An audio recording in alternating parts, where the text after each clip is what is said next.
And welcome back to the Milz and Gryllz show, episode 14. Nobody thought we would be here again, but guess what? We are. My name is Gryllz, and joined here by my side, and, Were by you my waiting side, for me to come in there? Were you waiting for me to say we are? no, and by my side, I mean the other side of the fucking planet, none other than the Red Power Ranger, and the man that's written and produced every one of the rapper Drake songs. Mills, how are you, Mills? Oh, I'm good, Grillsy, and what an honour it is to be introduced by the Purple Wiggle himself. Mills, a little bird just told me that, and by little bird I mean you, just told me that you've had a few beers and you're feeling a bit spicy for this episode. Yep, I'm as spicy as the spiced rum that I'm currently drinking. But also, you told Only me on the yeah. you told me you shaved your head specifically for this episode. Yeah, it was a bit of been growing my hair sort of longish, like maybe 2.5 years of growth, and I just thought, you know what, don't have any baggage, shave it off. But that's that's the commitment we need. That's good marketing. I'm going to shave my head for this podcast, and guys, Guilty. yeah. Good. There's a thing in Australia, shave for a cure, and Mm. nothing against that. But I shaved for the Milz and Gryllz show, so Exactly, and I have my red flannel on, mate, and I'm ready to roll. Yeah.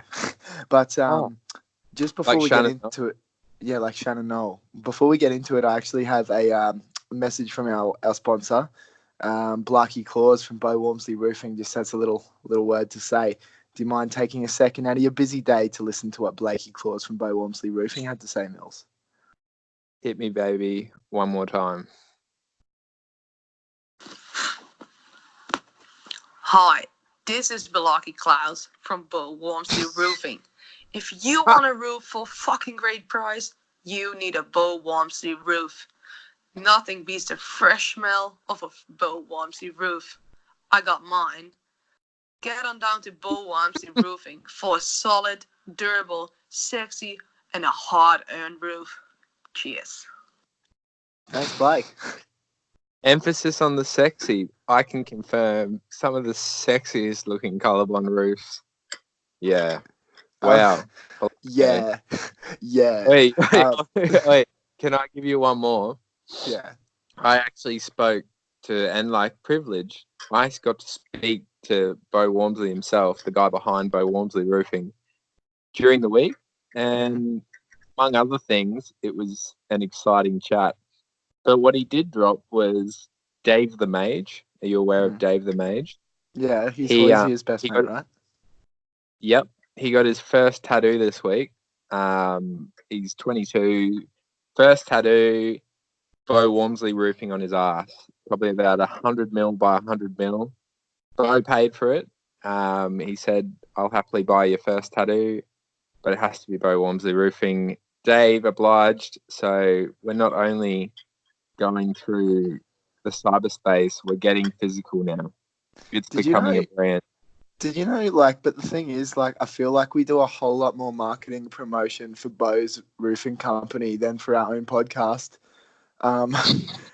Yeah, I know.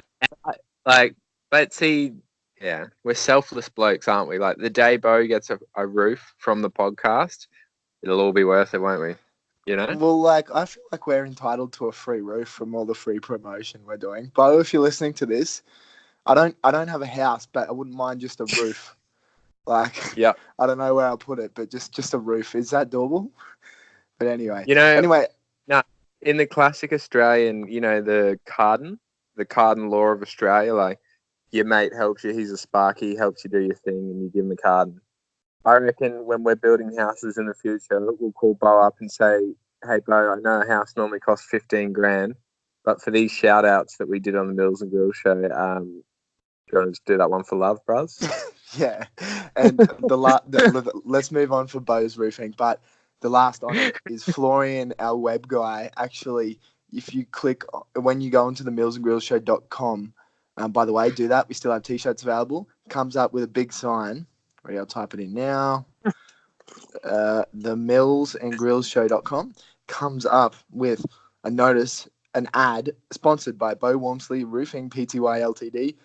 Bo Walmsley Roofing is the sole reason the show is still on air. Florian, I think maybe you need to change that. Without the weekly generous support, it would basically be impossible to keep up the quality content. And then if you click I need a roof, the link takes you to Bo Walmsley's Facebook profile. Oh, that's going. Florian. And anyway, keep it going for Florian. The last bit of business I have to talk about before we dive into this motherfucker. Whoa, is we currently have one club member for the Milz and Gryllz Show Club, and that is Jaden. That is Jaden. Oh no way! No way. Pay your $5, join the club, get into it. But Milz, I got something to discuss with you, my friend. Hit me. All Discuss right. away. Discuss away. Young stallion. It's going to be a discussion, but nonetheless, I am getting older, Milz, and my hangovers are getting worse.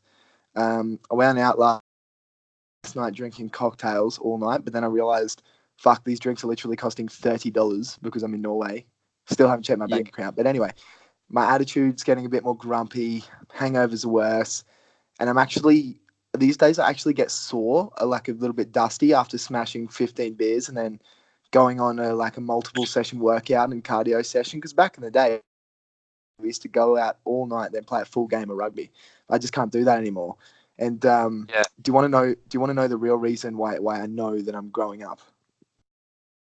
Yes. What I've started doing is I've started putting salt on my food, and it actually tastes better. But instead of, I'm putting salt on it. Fuck off, Gryllz. This has something to do with my tip of the week. Does it really? Sorry to... No, yeah, it does, man. Like, you've just stole my tip of the week pretty much. Really? Potentially I stole it from you subconsciously, but I've got in my brain noted to mention salt. But anyway, you continue. And I've also started drinking gin and tonics. If I can put a fork in me, mate, I'm done. That's more of a gin and tonics. That I got into them.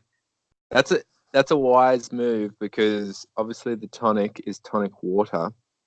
It's probably the only drink you can drink with water. You know, they're like in Australia or anywhere, they're like, you have a beer, you have a water. But when you go to parties, it just doesn't normally end up that way. But I mean, like, I can't contradict myself. Gin and tonic sort of medicates you while you're drinking. Like, okay, I'm going to take a little sip of poison, but I'm going to wash it down with water so you feel better the next day, you know? But can you imagine I'm, like, hanging out with, like, Cheesy Mac, all the boys at your party, and I'm walking around the party drinking a gin and tonic? Like, just like, this is a London gin. It's got nice spices from India. That wouldn't float well with the Aussie boys, would it?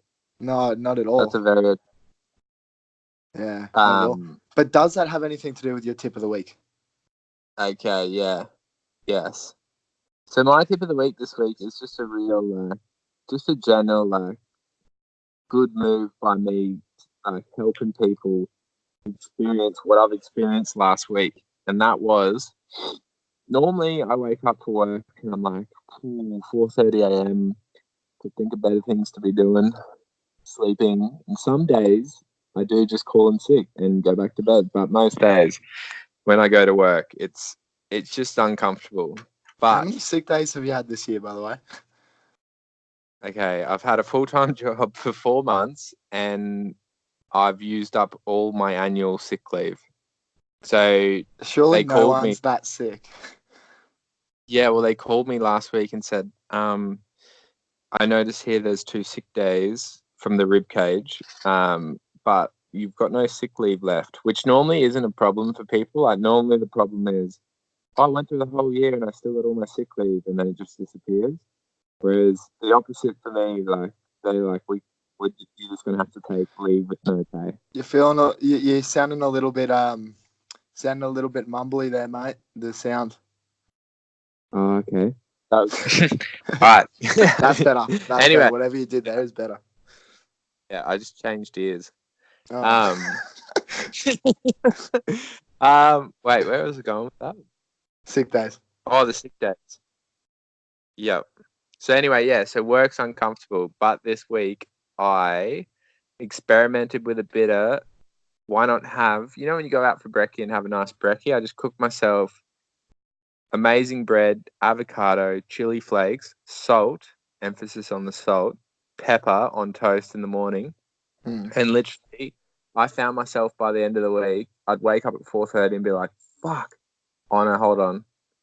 I've got this yum thing that I'm just about to smash down. And it was getting me through the week. So that's a tip. That's a tip if you're waking up for the grind and you're just like, fuck this. Cook yourself a gourmet brekkie and you'll be laughing. Like a little bit of effort goes a long way. It does. And so my tip of the week was, and quote, the older I get, the more I'm liking salt. I'll literally put it on everything. And and when I realized this was becoming a problem, was the other day I had a bit of buttered toast and then I added salt. Fuck. That's too much. Wait, but is that legit your tip of the week? Is that legit your tip of the week? Because like I just was saying why I know I'm growing up and putting salt on my food. And like fuck, it's coincidence. Yeah, well that's what they call synchronicity, I think. Yeah. The Milz if that is a real world. Spiritual realms. Yeah. But anywho, wait, I was just down at breakfast. I'm staying at a hotel, right? Because I'm in the middle of Norway working on a TV show. I can't say too much about it because I've actually signed a non-disclosure agreement.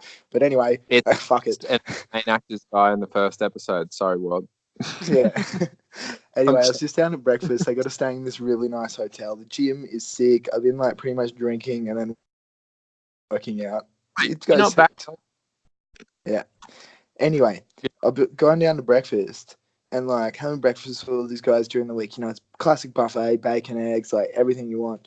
And I'm just there loading it up on like bacon, eggs, bread, like bread on the bottom, like a sandwich, and then just smothering the fucker in tomato sauce. And everyone's looking at me like, what? Like, they don't understand like how much we love our fucking tomato sauce back in Australia. And I'm like, guys, like, this is a thing. They're like, no one puts that much tomato sauce on shit. Like, you're retarded. And I'm like, trust me.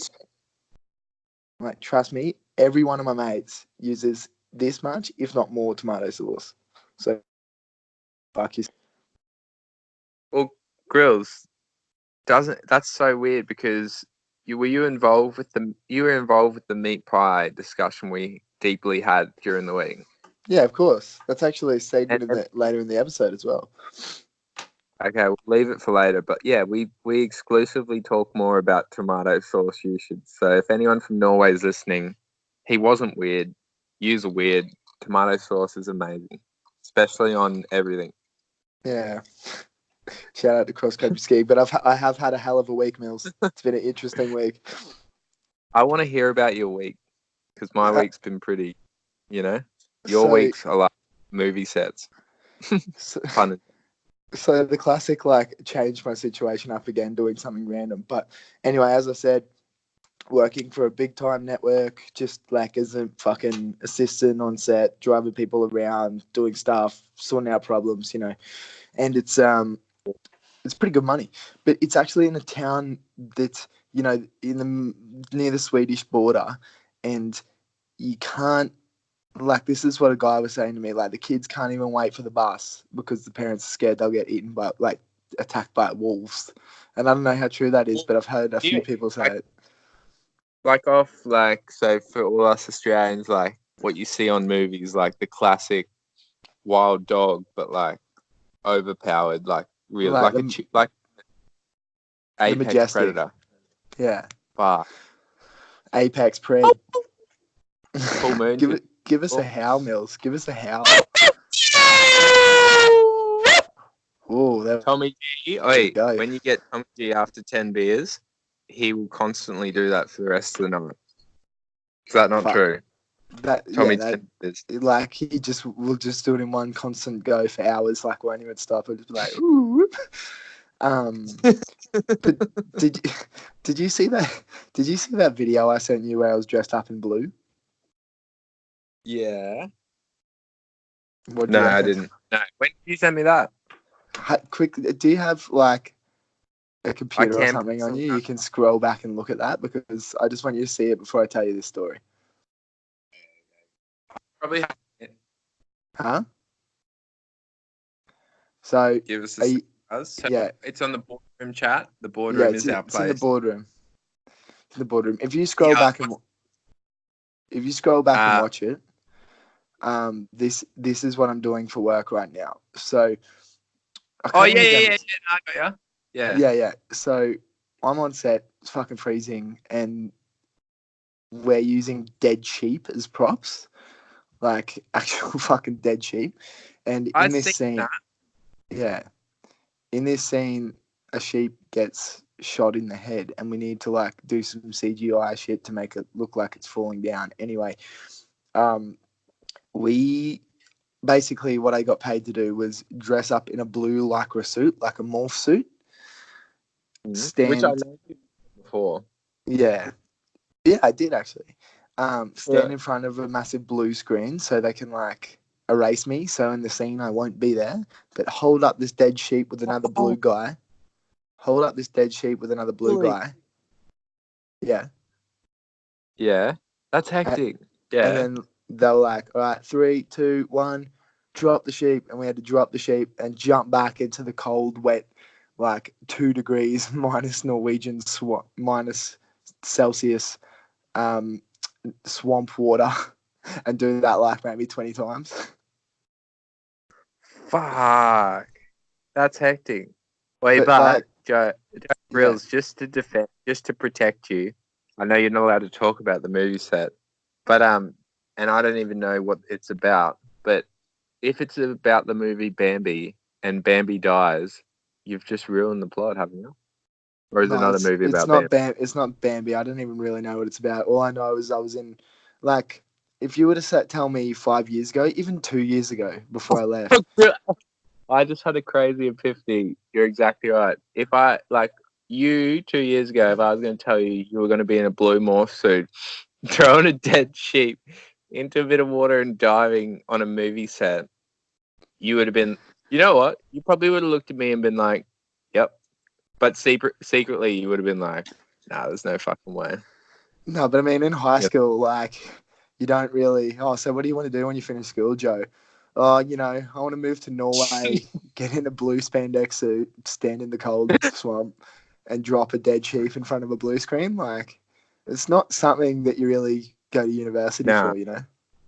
No, but that's a great way to, like, I don't know, like if you're just talking to someone at a pub, hey mate, like this set the scene, you're back in Oslo and like you just see this Aussie guy, hey mate, yeah, casuals, introductions and like, yeah, what did you do this week? Oh yeah, it's just, grabbed a dead sheep, got in some spandex and just chucked him in the water. What about you? But it's going to be cool. It's going to be cool when they CGI the bullet, because like in the last take we did, the special effects guy put like a blood pack under its skin. So like in the scene, the sheep's getting shot in the head, and then like we had to drop the sheep as like this special effects blood just goes and like in front of a blue screen dressed in As an objective opinion, if I dive into it, so obviously for humane rights and maybe I don't know if there's any movie laws, you couldn't just get a live sheep and shoot in the head and then have it done on one take, could you? It had yeah. to. You think that would be a bit easier, eh? Yeah, but the thing is, to get around the whole thing of killing a live animal, just bring a dead one in and then pretend to kill it. That's exactly what we did. And there was this, like, so there was another sheep that they were filming with another dead one, which actually had, like, Shit. a They better blow not have up, killed like, actually, I don't know if I can talk about this. If anyone from the production's listening, fucking sue me, whatever. Like, anyway. No. At me. Oh, that brings up another point. Go on. But anyway, You go so on. this other sheep had like an airbag stuffed up its ass, and so it could like look like it was breathing, and that is how they make. No, that's how it's done in the I'm movies. not laughing out of like I'm a sicko. I'm just like, this is outrageous. But yeah, No, so if you see a dead animal in the movie, chances are it's real, and if you see it like on the ground, like breathing, and it's like airbags in it, like making it breathe and stuff. So I walk along, I get asked, "Hey Joe, you need to quickly put on this blue lycra suit, like get naked, put on the blue suit." I'm like, it's like fucking 2 degrees, but okay, whatever. Anyway, I put this blue suit on. I'm like looking through blue. I look over this other sheep, and I turn to the other blue guy, and he goes, and I go, "Hey, is that the like, other is that like?" the blue I'm, guy. I'm like, I'm like, is that big electricity cables going up that dead sheep's ass? And he's like, yeah, man. And I'm like, okay. What the fuck? See that's instead of the movie Yes Man, there should be a new one just being like, okay. And that's you, Like, like on the movie set, they're like, Joe, you're gonna be jumping off a bridge. We didn't have enough money for like protection, but you'll be right. Okay. wait, Okay. I just want to put a disclaimer, and I probably should have done this at the start, but for the record, that didn't happen, and I'm just totally making this up, and it's a total story. And if anyone that was there is listening to this, and fuck, I got to have content for my podcast. Like, what do you expect? I will put the disclaimer in for you.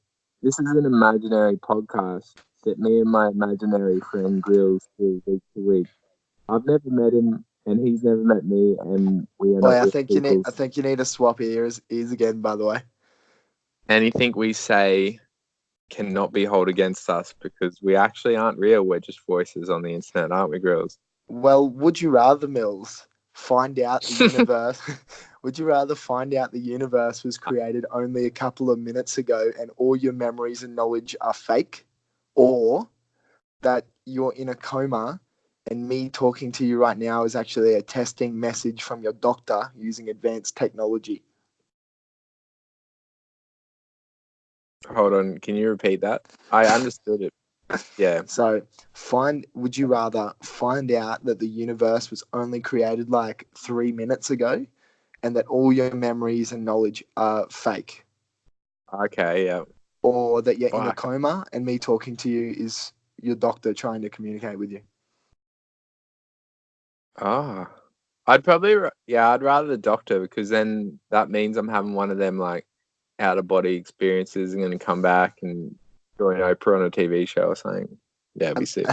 Imagine Yeah. The other one's a that, bit like like you wake freak. up or imagine like you wake up, like I've heard this one before. Imagine you wake up, right?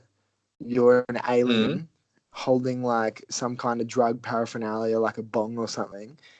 You just wake up and there's like all your alien mates around. You go, fuck, what happened? How was it? And then you're like, man, like I was in this world for like 80 years.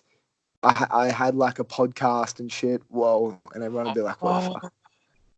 I see what you mean. Like, so you come to and like, so the whole life that we've just remembered was just a dream for your alien version that you're then going to be reminded of, and all your friends are like, man, you were tripping, you did like some crazy cactus and like you've been gone 10 years, but all good, we're having some beers.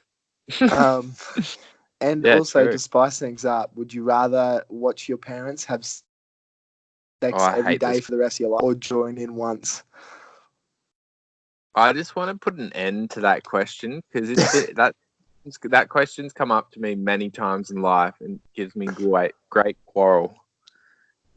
It's yeah. I'm for the first time ever, Gryllz, I'm gonna pass on that one. Ooh, a That one. pass. Are you sure you want to use your one pass? I'll use my one pass on that one. Well, I'll throw it back at you though. And do you want to use your one pass? I would like to hear what you've got to say on that. Fuck, I don't know. They could. My one pass. Like, what if this podcast goes to like 500 episodes? There's some more potential like hectic would you rather's.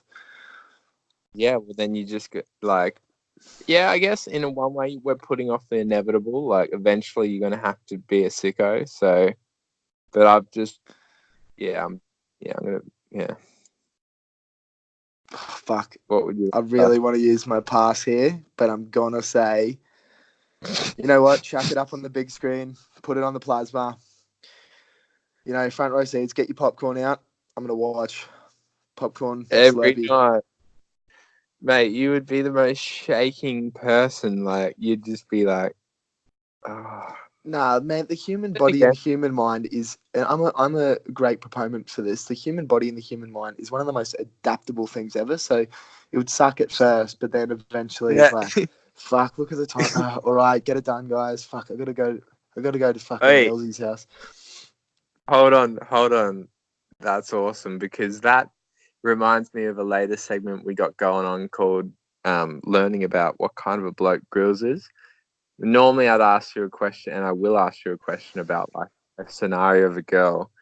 But instead, if it was from their point of view, I'd be like, just so you know, Gryllz is completely normal. He's a handsome bloke. Like, he's nice, whatever. He's funny. But every day he's got to watch a porno with his mum and dad. He's just on a life contract. But he's all good. He's he's sweet.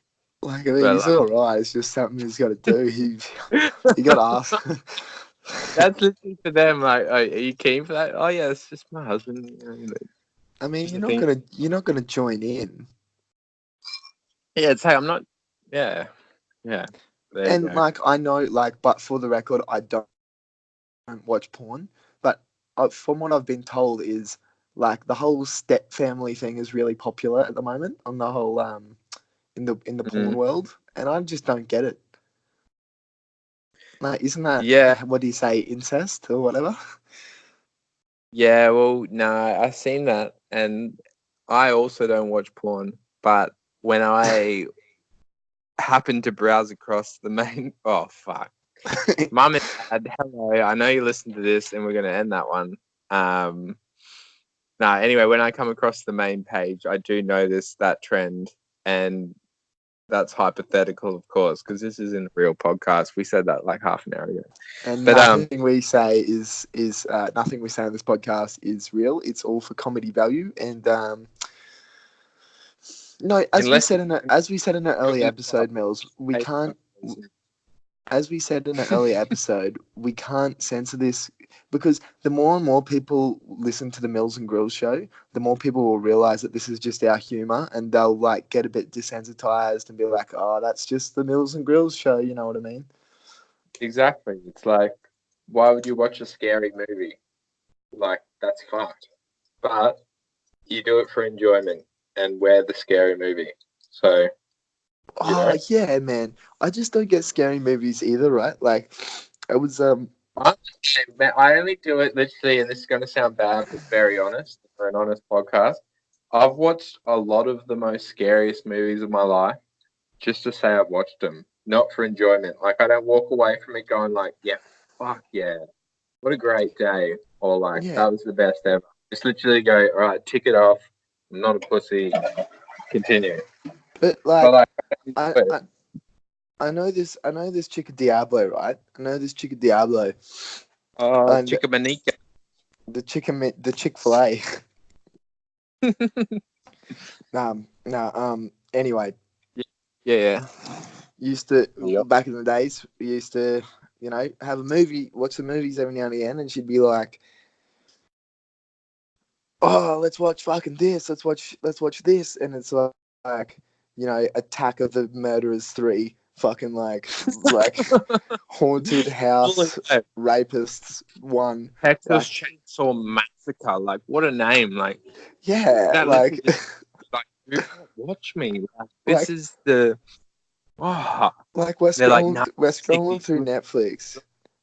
We're, romantic night, we're having a glass of red wine, we've got a frozen pizza, we're doing our thing. We're scrolling through Netflix looking at what to watch, and I'm making my suggestions. I'm like, Step Brothers?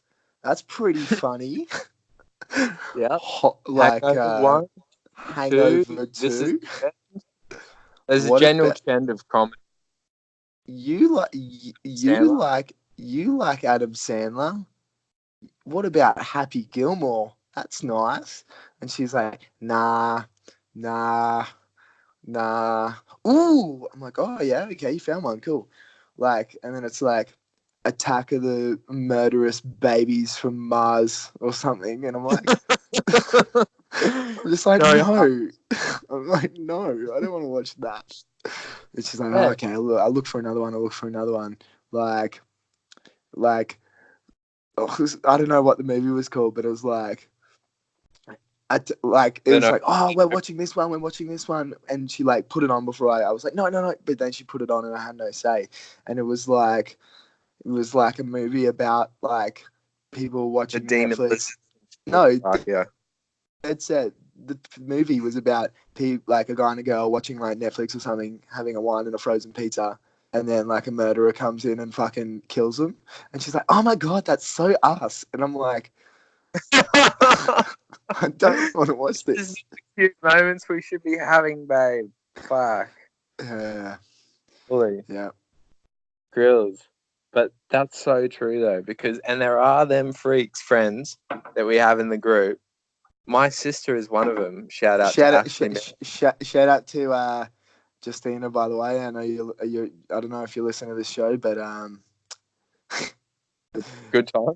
Yeah. Yeah, my older sister, she's like that. She'll literally be like, "You see that new Paranormal Activity?" And I said, "Oh, I'm thinking about like probably gathering a huge group of mates for protection and going to watch it." Yeah.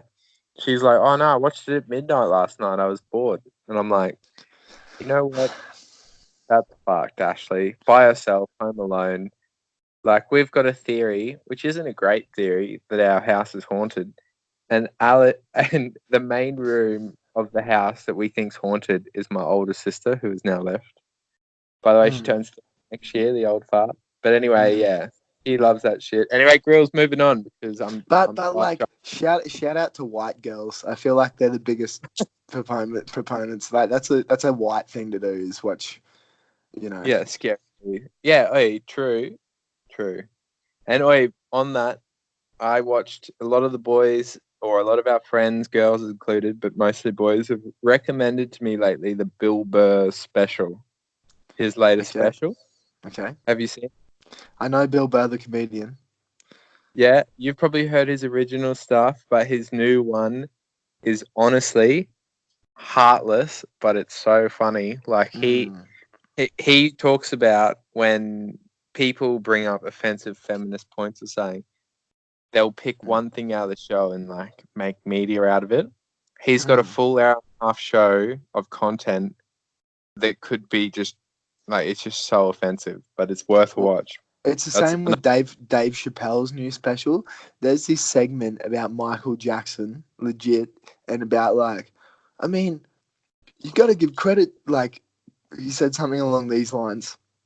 You have to give credit to Michael Jackson because he was boning the kid from Home Alone, and how the hell are you going to catch that kid? Like, no one's been able to do it in 3 movies, and I'm just like, whoa, this is Macaulay or Matt, yeah. But see, yeah, we're losing track, but like, it's worth a watch. Another tip of the week, but it also like, that's what comedians are trying to drill into us, is like, stop taking everything so seriously, which I'm probably sure that could be in our serious segment later. But anyway. This is a bit of an R-rated episode, eh? No, this is there should be a code that says parents don't watch. Like, doesn't mind the age limit, but like, there's a few points in here that wouldn't come up at the family barbecue, that's for sure. Well, I have a feeling. Anyway, I have a feeling when I get back from Norway and I come around your house, I feel like I'm gonna get like, oh, hey Joe, but I'm gonna get a few little like dirty looks. You know what I mean? Like, to be honest, there'll be a full party. Yeah, that's the best thing. You know, you can offend people, but they love you. Not you personally, mostly me, but like, as a collective. You are their son. So.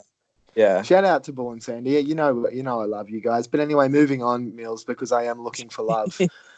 I am looking for love, Mills. I'm a single man. in Norway. You know, what's a young single boy gonna do? I'm a hopeless romantic, and every week you help me get a step closer in my journey towards love. So you want me to take the mic here? Yeah, sell me to the ladies, my friend. So Mills is going to do his It's not sales pitch. Before anything, it's not even selling when he's that good. But I've just pretty much said it once time. I'll say it again. If I was going to tell you all the good things about Gryllz, there wouldn't be enough time in the podcast for it. So I'm just going to break it down to 5 points. And yeah, each week, and hopefully you'll get closer to undressing or meeting up with him for a beer, whatever. Anyway, number 5. He loves to drink with the family. He'll be up into the early morning hours sinking cartons with your dad, but he also loves attending wine nights with your mum and her friends. That's a good point about Gryllz. 4. He has one of the strongest jawlines I have ever seen and has honestly one of the most smackable faces I've ever seen, but really charming way. In the best way. He has a punchable face, but in a charming way. Yep. Yeah. So Joe sports massive hands that can hold up to 5 grocery bags if you're ever at Woolies. You can be confident that he's not going to lose a bag on you because them fingers are strong. I am actually a massive proponent in doing all the grocery bags in one trip. Yeah, he's not like, he won't fuck around. Like, we're taking all the groceries back to the car. Anywho, number 2. Number 2, he's great with kids and newborns. Am I? Moving on. Number 1, he loves to laugh and bring all his mates together and have huge blowout sessions once every couple of weeks, which will be entertaining for you. And then I love the way how you just sold that. Like, that's like, you will, this will be funny. Like, he will get reckless with his mates every couple of weeks, but it'll be funny to watch. But anyway, this week, shock, we have a bonus reason for falling deeply in love with Gryllzy. wow, shock. He has been rumored to be the blackest white guy that you could ever meet. And that's it. Only from the waist down, ladies. And that's it. And that's it for finding love with my boy Gryllz. But there is also another segment where we try to figure out what kind of a character. That's obviously like his physical and his traits. But there's another one where we get deep and find out what kind of a guy he is. Do we want to get into that, or do you want to save that? Yeah. We need to get into it. But first, I will just have a sip of water just to get myself ready. Right. Have a sip of whiskey. Right, I'm ready. Okay. What kind of a bloke is Gryllzy? Okay, so set the scene. I'm going to, every week, set a scene for you, and I want to hear your reaction. Mostly for the girls, they're going to hear your reaction and be like, you know what? I want my husband to be that kind of a bloke. So anyway, without further ado, setting. You meet Mrs. Right. She's beautiful. She's funny. She's cheeky, but she's caring. She's the bee's knees. She's the featherweight champions jocks. She's the real deal. And she's a marriage material. But yeah, we get it. Oh, here comes the but. She's marriage material. But every time someone, like, everything's fine with her, she's all good. You need to know that. But every time someone asks her, are you hungry? She will release the loudest, smelliest fart. Moving forward in the relationship, how do you react? Like, so every time, like, you could be at a mate's house, her name's Sabrina Norwegish, and they just say, Sabrina, you hungry? Farts. And just stinks the whole room out every time. Like, it's uncontrollable. For the rest of life, if she ever gets asked if she's hungry, she will make people disgusted. But other than that, she's aces, like 10 out of 10. How do you react? How do you nurture that, or do you I feel like you embrace it, Mills. You know, you got to embrace it. You know, you could Here either, he is. you Here's could the either, stout. yeah, I'm out of the gates. Fucking on the kickstand, fire up the fucking motorbike, the KTM 450. We're doing a wheelie Here up he the hill. goes. He's got the Sharpie out. He's ticking boxes. I actually have a big whiteboard of I'm writing down on. But anyway, you know what I do. Okay, I got What two is it? options for you. Are you hungry, Sabrina? Loud and stinky. You look to her, you look at your mates, you're looking at me, you're like, Mills, I'm shocked. And I'm looking at you for confirmation, like, you're my best friend, what's going on? And you look at me and you go, where do you go? There's two ways you could go about this. Say, are you hungry, Sabrina? And then you just go like, how was that one, boys? That's a fucking good one, eh? Yes. Hey, that's what the old blokes do. That, you know, the classic dads that go, oh, that'll smell, boys, and then they continue about the day. That is true. Ooh, That's you better get out of the living room, guys. Old Sabrina's at it again. Good one, love, and then give her a fist bump. I feel like that's the way to play it, eh? All right. Or there you go. Or you could do that if she's a bit like, you know, because I feel like the love of my life isn't going to be like some loudmouth Australian bogan like what we just described. I feel like she's going to be, you know, kind of sweet and nice. So I feel like you could run in there like, I'll be like, this will be a bit rude to her at first, but in the long run, no, there's a preemptive strike on that. In the long run, I think it works out better for her. So at first it's rude. So we get to our mate's place, right, or wherever we're going. I'm like, I just run out of the car, like, yeah, you park the car, love. And just run in. Like, she's like, oh, what a dick, like, at first. But then I run into all the boys and I go, okay, guys, this is my new girlfriend. And, like, you're going to think she's amazing. But, like, just don't ask her if she's hungry because she has a really loud, stinky fart. It's a medical condition. I know it's weird. Like, just, she'll be really embarrassed, so I'd appreciate it. But I feel like our friends, that wouldn't fly. Like, if I did that, as soon as she ran in, like, it would be like 5 different, like, Tom, like, hey, Sabrina, you hungry? Like, Alex Taylor would just be like, oh, are you hungry? Simo would be like, you hungry? And then it would just be like, fucking, whoa. And then she's sitting there and, like, back to the last episode where there's just a hot shit on your room and you're like, how did it happen? She's just like, 5 people at once asked me if I was hungry, and like, the rest is history.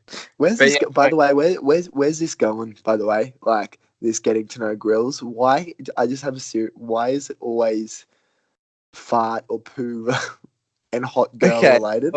Like, can it not be? Can it not be like, how would you go about building a house, or what do you feel about this? Gryllz, it's got to be about poos. Yep. You're very smart to have asked that question, and I have an even smarter answer. Because one thing I've noticed with sisters growing up is it seems to be the worst fear is farts. Girls like to think they don't fart or shit. So what I'm trying to do is, like, you've kind of ruined it here, but it's like a magician trick. Girls are going to know how comfortable you are with their shits that you have gone. Oh my god! No, actually, I'm thinking on my feet here, Gryllz. But literally, I just thought it was funny. No, but I also, true. Like, to be fair, like, you don't want to throw your sisters under the bus here. Like, you don't want to throw Shannon and Ashley under the bus.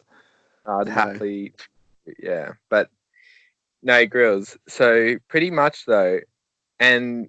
Fair question, but you've had some good answers. So what I've learned from this, and I'm not a lady, but I'm assuming what ladies have learned from this is, you know what? He's just going to make her feel like one of the boys, even though she's just stunk the room out. Great quality. And last week, the girl did a shit on your floor. Once again, you're accommodating. Like, you're not weird around them scenarios. Just good traits in a bloke. So that's where I'm going. But if you want, next week I can cover some other personality traits. Yeah, maybe. Maybe that's a good idea. Speaking of buttholes, by the way, Sorry to keep this podcast in the gutter. But I recently seen, by the way, episode 5 is our most popular episode. It's had about 150 downloads, where we interviewed Amber Luke, Blue Eyes White Dragon, the lady with the eyes tattooed blue, blah, blah, blah. And I remember in that interview, she did specifically say, I'm not doing porn anymore. But I did happen to see I happened to see a big picture on Instagram of her getting her butthole tattooed with a guy tattooing it with a GoPro. With a GoPro on the head. See, that. What I was going to say was getting tattooed asshole, all good, but the GoPro on the head, yeah. You know? I mean, like, yeah, who wants to see that though? Like, do people actually like want to? I mean, like, props to Ams. Like, that fucking tat would be sick. She's a cool chick. She's awesome. But like, who pays to like? Okay, you watch porn to relieve yourself, so to say. But who watches like just an asshole getting tattooed? Like just an asshole like getting tattooed. It's like, is there people that are into that? Like, if so, you come on the show. Like, send us a line. Yeah, but fuck yeah, it's a. Do you know a shocking thing? And I don't know how true this fact is because it was like just Chinese whispers. But I heard that the porn industry and the gaming industry have been the most, if they're not the most successful or most money, they're the most growth. So in our world, like of construction and army and whatever, or army doesn't, but like whatever generates money, the most generating thing in our time scale is porn and computer gaming. But I mean, how does pornos make money though? Like, I mean, you can just go on. But you can just go on, get porn for free on the internet. Like, but what it is, Gryllz, is like what we could do if we really wanted to be serious is like right now, boop, cut out and put an ad in there. When you go on a porn site, I've been told from Jaden, because I don't watch porn, but I know he watches enough. He told me that there's ads on the porn site, or there's always like there's an ad for something. Them ads cost money, and even though everyone's watching free, that many people are watching free with ads, like Facebook ads. Them ad people pay them money, so they generate money from Mate, I'm fucking off Facebook ads. I'm got a bone to pick. We haven't had this segment in a while, but I got a bone to pick. Oi, can I pick a bone after you? Because I'm also off them. We can get our bones and pick them, mate. Like, I'm a fucking man. The internet's a weird place. I'm literally just scrolling. I'm scrolling through Facebook now, and I see a meme of Mike Wazowski. You know, off Monsters Inc., the little green guy. Yeah, fuck yeah. Him and Mr. Potato Head from Toy Story are wearing, Mike Wazowski. Yeah, this is what the internet is now. They're wearing G-strings, sticking their asses out like they're twerking. And I'm just going, what is the internet, eh? But anyway, back to my bone to pick. I got a bone to pick. That was just you. No, that wasn't. I just seen that, and it's a meme, and it says, "Yeah." I'll put it up on our Facebook page. Actually, I want to see. I'll send it to the boardroom like right now. It's all good. It's all good. My bone to pick is predictive ads, man. Like, I swear, the other day I was like, not even looking at, like, I think I was just like thinking about something. Like, what was it? It was like I think it was like a motorbike or something. And I'm not in the market for a motorbike, but I was just either Google searched it or I thought about it. I swear I just thought about it in a dream or something. Then next minute, all over Facebook, all over whatever I'm scrolling through, is like, buy this brand new fucking KTM 450 motorbike. And I'm like, fuck, I can't get like, I don't want to buy a motorbike, but it's everywhere on my. That's fuck. Wait, that's so hectic because my missus, like, And I think you're similar to her. Like something hectic like that'll happen to her. She'll think nothing of it. Like she buys a lot of stuff online. I'm like, what gave you that idea? And she goes, oh, I was just thinking about it the other day, and it popped up on a Facebook ad, and I bought it. And I'm like, what? Like for me, that blows my mind. I'm like, so you were just thinking about it, and it just popped up. And she goes, yeah, because we all know that they like put them ads out. And my thing, right? This makes sense though. Unlike yours, which was pretty freaky. I just happen to be telling people, I'm like, you know what? I've got a lot of surfboards, but I would love a mid-length single fin. And I even got descriptive, like I would love, and I described the board anyway. Then from then, which was a month ago, till now, probably longer than a month ago, his name's Joel Fitzgerald. He's from South Australia, and he shapes this single fin that I was talking about, probably better than I could even imagine. And it pops up every day when I'm scrolling through, buy this single fin. And I was like, and I really want to buy it. But like, it's just hectic that they've obviously heard me say I want a 7-foot single fin, egg shaped, blah, blah, blah. And it's exactly what I want. But you know what I mean? How do we get that on the Milz and Gryllz show to pop up on everyone's? There's guys, there's a theory to get it. We shouldn't talk about this on air. I'm going to hit up Florian, our web guy. He would know. He would know. There is a way. By the way, before we get Jaden Turner for a live Foot Jobs weekly roundup, EA Sports in the game. EA Sports in the game. EA Sports in the game. I actually have a story. As Florian, our web guy, sent me something. Sorry. Yeah, go on. Yeah, it's a story from Florian, our web guy. Anyway, he's been doing wonders for the Milz and Gryllz show behind the scenes. You don't hear much from Florian these days, but he's hard at work for the Milz and Gryllz show. He's hard at work. So, do you want to hear the story? I'd love to hear the story in Shane Borian. So, Florian Backnoffer sent me this the other day after he did some adjustments to the millsandgrillshow.com. By the way, guys, share our show on Facebook and Instagram. We need some more fans. Anyway, he sent me this. Oh, I'm gonna read it in my best Swiss accent, so I will pretend to be Florian. Okay? Yeah. May 17th is the national holiday of Norway. Last year on this day, I went clubbing in Oslo at pretty much the only location playing techno music. The Villa Club, right under Joe's new apartment. That's the club I went to, and here is the story of that night. I title this story, The Villa Experience. Epic. Does this sound like Florian, or should I just read it normally? No, keep going, yeah. Okay, I'm just going to read and get through this, all right? So Florian sent me this. This is his story. Due to some lame-ass politicians, the curfew in the whole of Oslo is 2 a.m. I therefore arrived pretty early at the club. I'm not even 23 years old, but upon saying I know the DJ, looked him up because he looked the DJ up on the Facebook before, that's what got him in. I was in just like that because there's a limit of 23 years old in some places in Norway. The club consists of several cave-like rooms with a central big wooden dance floor. Not even 3 steps in, I was approached by a random Norwegian offering us some snooze. Snooze is like chewing tobacco that everyone loves here.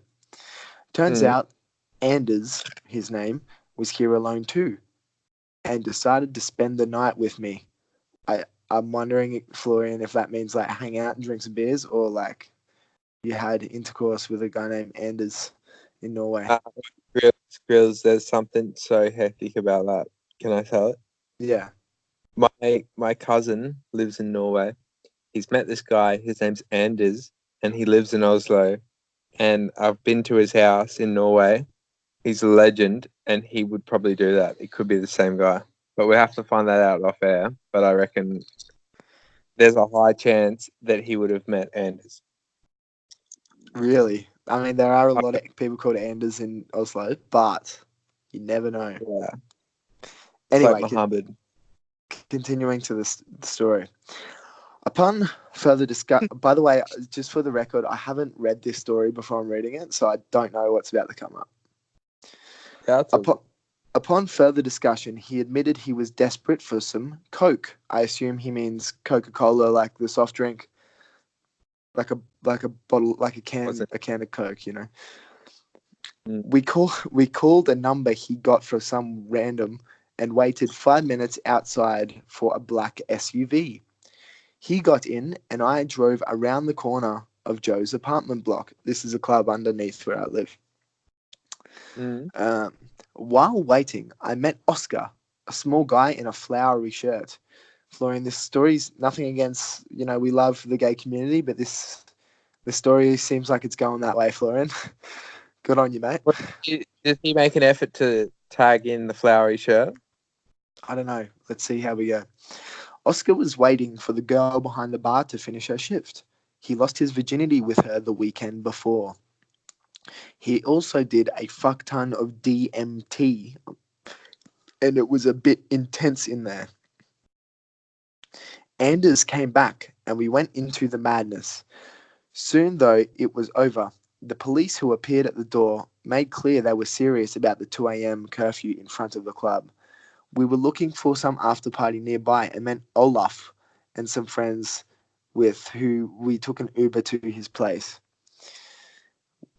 where he casually decided to do more hard drugs because he said, "I'm not even that wasted," and he clearly was.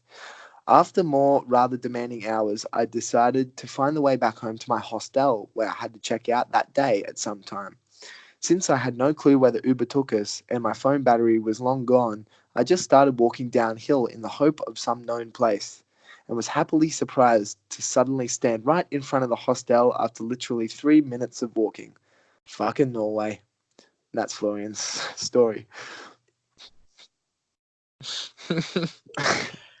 That's hectic, and I have to sympathize with him. Like, I would do the same thing. I'm a sucker for, like, I think you're the same. Like, when you're on a night out, you just got to keep saying yes. It can get crazy, but all right. Yeah. Jaden reckons he's hot the shot, so we're gonna have the Foot Jobs CEO Jaden Turner on. We're gonna call him now for a live Foot Jobs roundup. Here he comes. He's coming in hot. Jaden is coming in hot. Oh, here he is. How are you, mate? Hey, How the friggin' hell are we? how the foot Pretty job good. are you? How the foot job are we, boys? Yeah, that's it. What are you up to, Jados? Just having a couple of beeries. Oh yeah, I was actually just all right, so I'm recently became a member of the Milz and Gryllz club. And so I jumped onto that section of the website and fuck, I had a bit of a laugh. Hey, Florian's done a very good job. Yeah. He's done a very good job. Have you seen the new oh, look at this. Have you seen the new ad that pops up for Bo Walmsley Roofing when you go on the website? Oh, I have, mate. You can't miss it. Jaden, it's literally like, to get through to the normal website, you have to answer no. Yeah, pretty much, eh?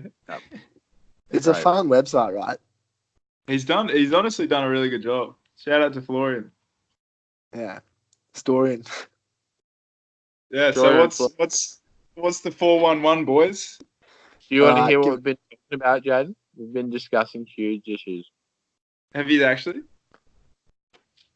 I've prepared a couple of things. I mean, in the last 30 minutes, between just drinking beers.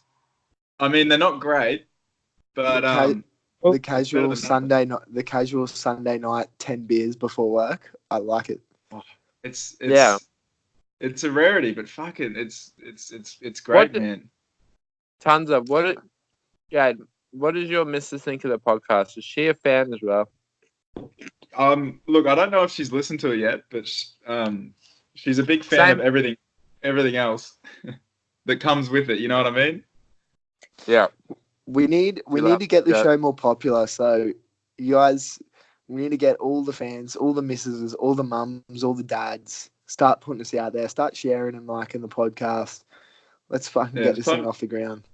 Time to start shoving it down their throats a bit, I reckon. Mate, Jaden, I know you're a massive fan of shoving things down people's throats, so I'll leave you that to you. All right. So I'll hit you with one of the things I was thinking of. All right, to just have a quick yarn about. It's pretty cliche, but I've got a pretty good idea for myself. So, classic case of, I'm pretty sure the lotto's up to 150 mil this week. It's like a record breaker. Like, it's on unfathomable amount of cash. Like, that's crazy money, man. 150 mil. Man, 80 mil the month was like news breaking. Is that 150 million Australian dollars or 150 million like Indonesian rupiahs? Or because I think that's a big difference. I'd love to know. Yeah, what the Aussie dollars. A million rupees is $100 Australian. That's so I think it's But wait, Jaden, that is hectic. I'm gonna buy a ticket, or am I too late? No, you're still good. But listen, I was actually legitimately thinking. So this is what I'm doing if I win that. All right, I'm getting the footies. I'm paying them a salary. And I'm legitimately doing a foot jobs tour, a rec league tour of Australia. Like, I'm taking the footies and we're just ploughing through all the rec leagues, and bring your best futsal team and see if you can take us on. Can the Milz and Gryllz show come on the road? And then that's it, dude. I literally thought, to make it one step better, I'd turn it into like a traveling festival. So 100% the Milz and Gryllz boys are there recording the whole thing live. I reckon with that amount of money, I'm teeing up Violent Soho and, a couple of other Aussie bands, and we're just making an absolute festival out of it. Holy foot jobs and friends. Jade, that's awesome.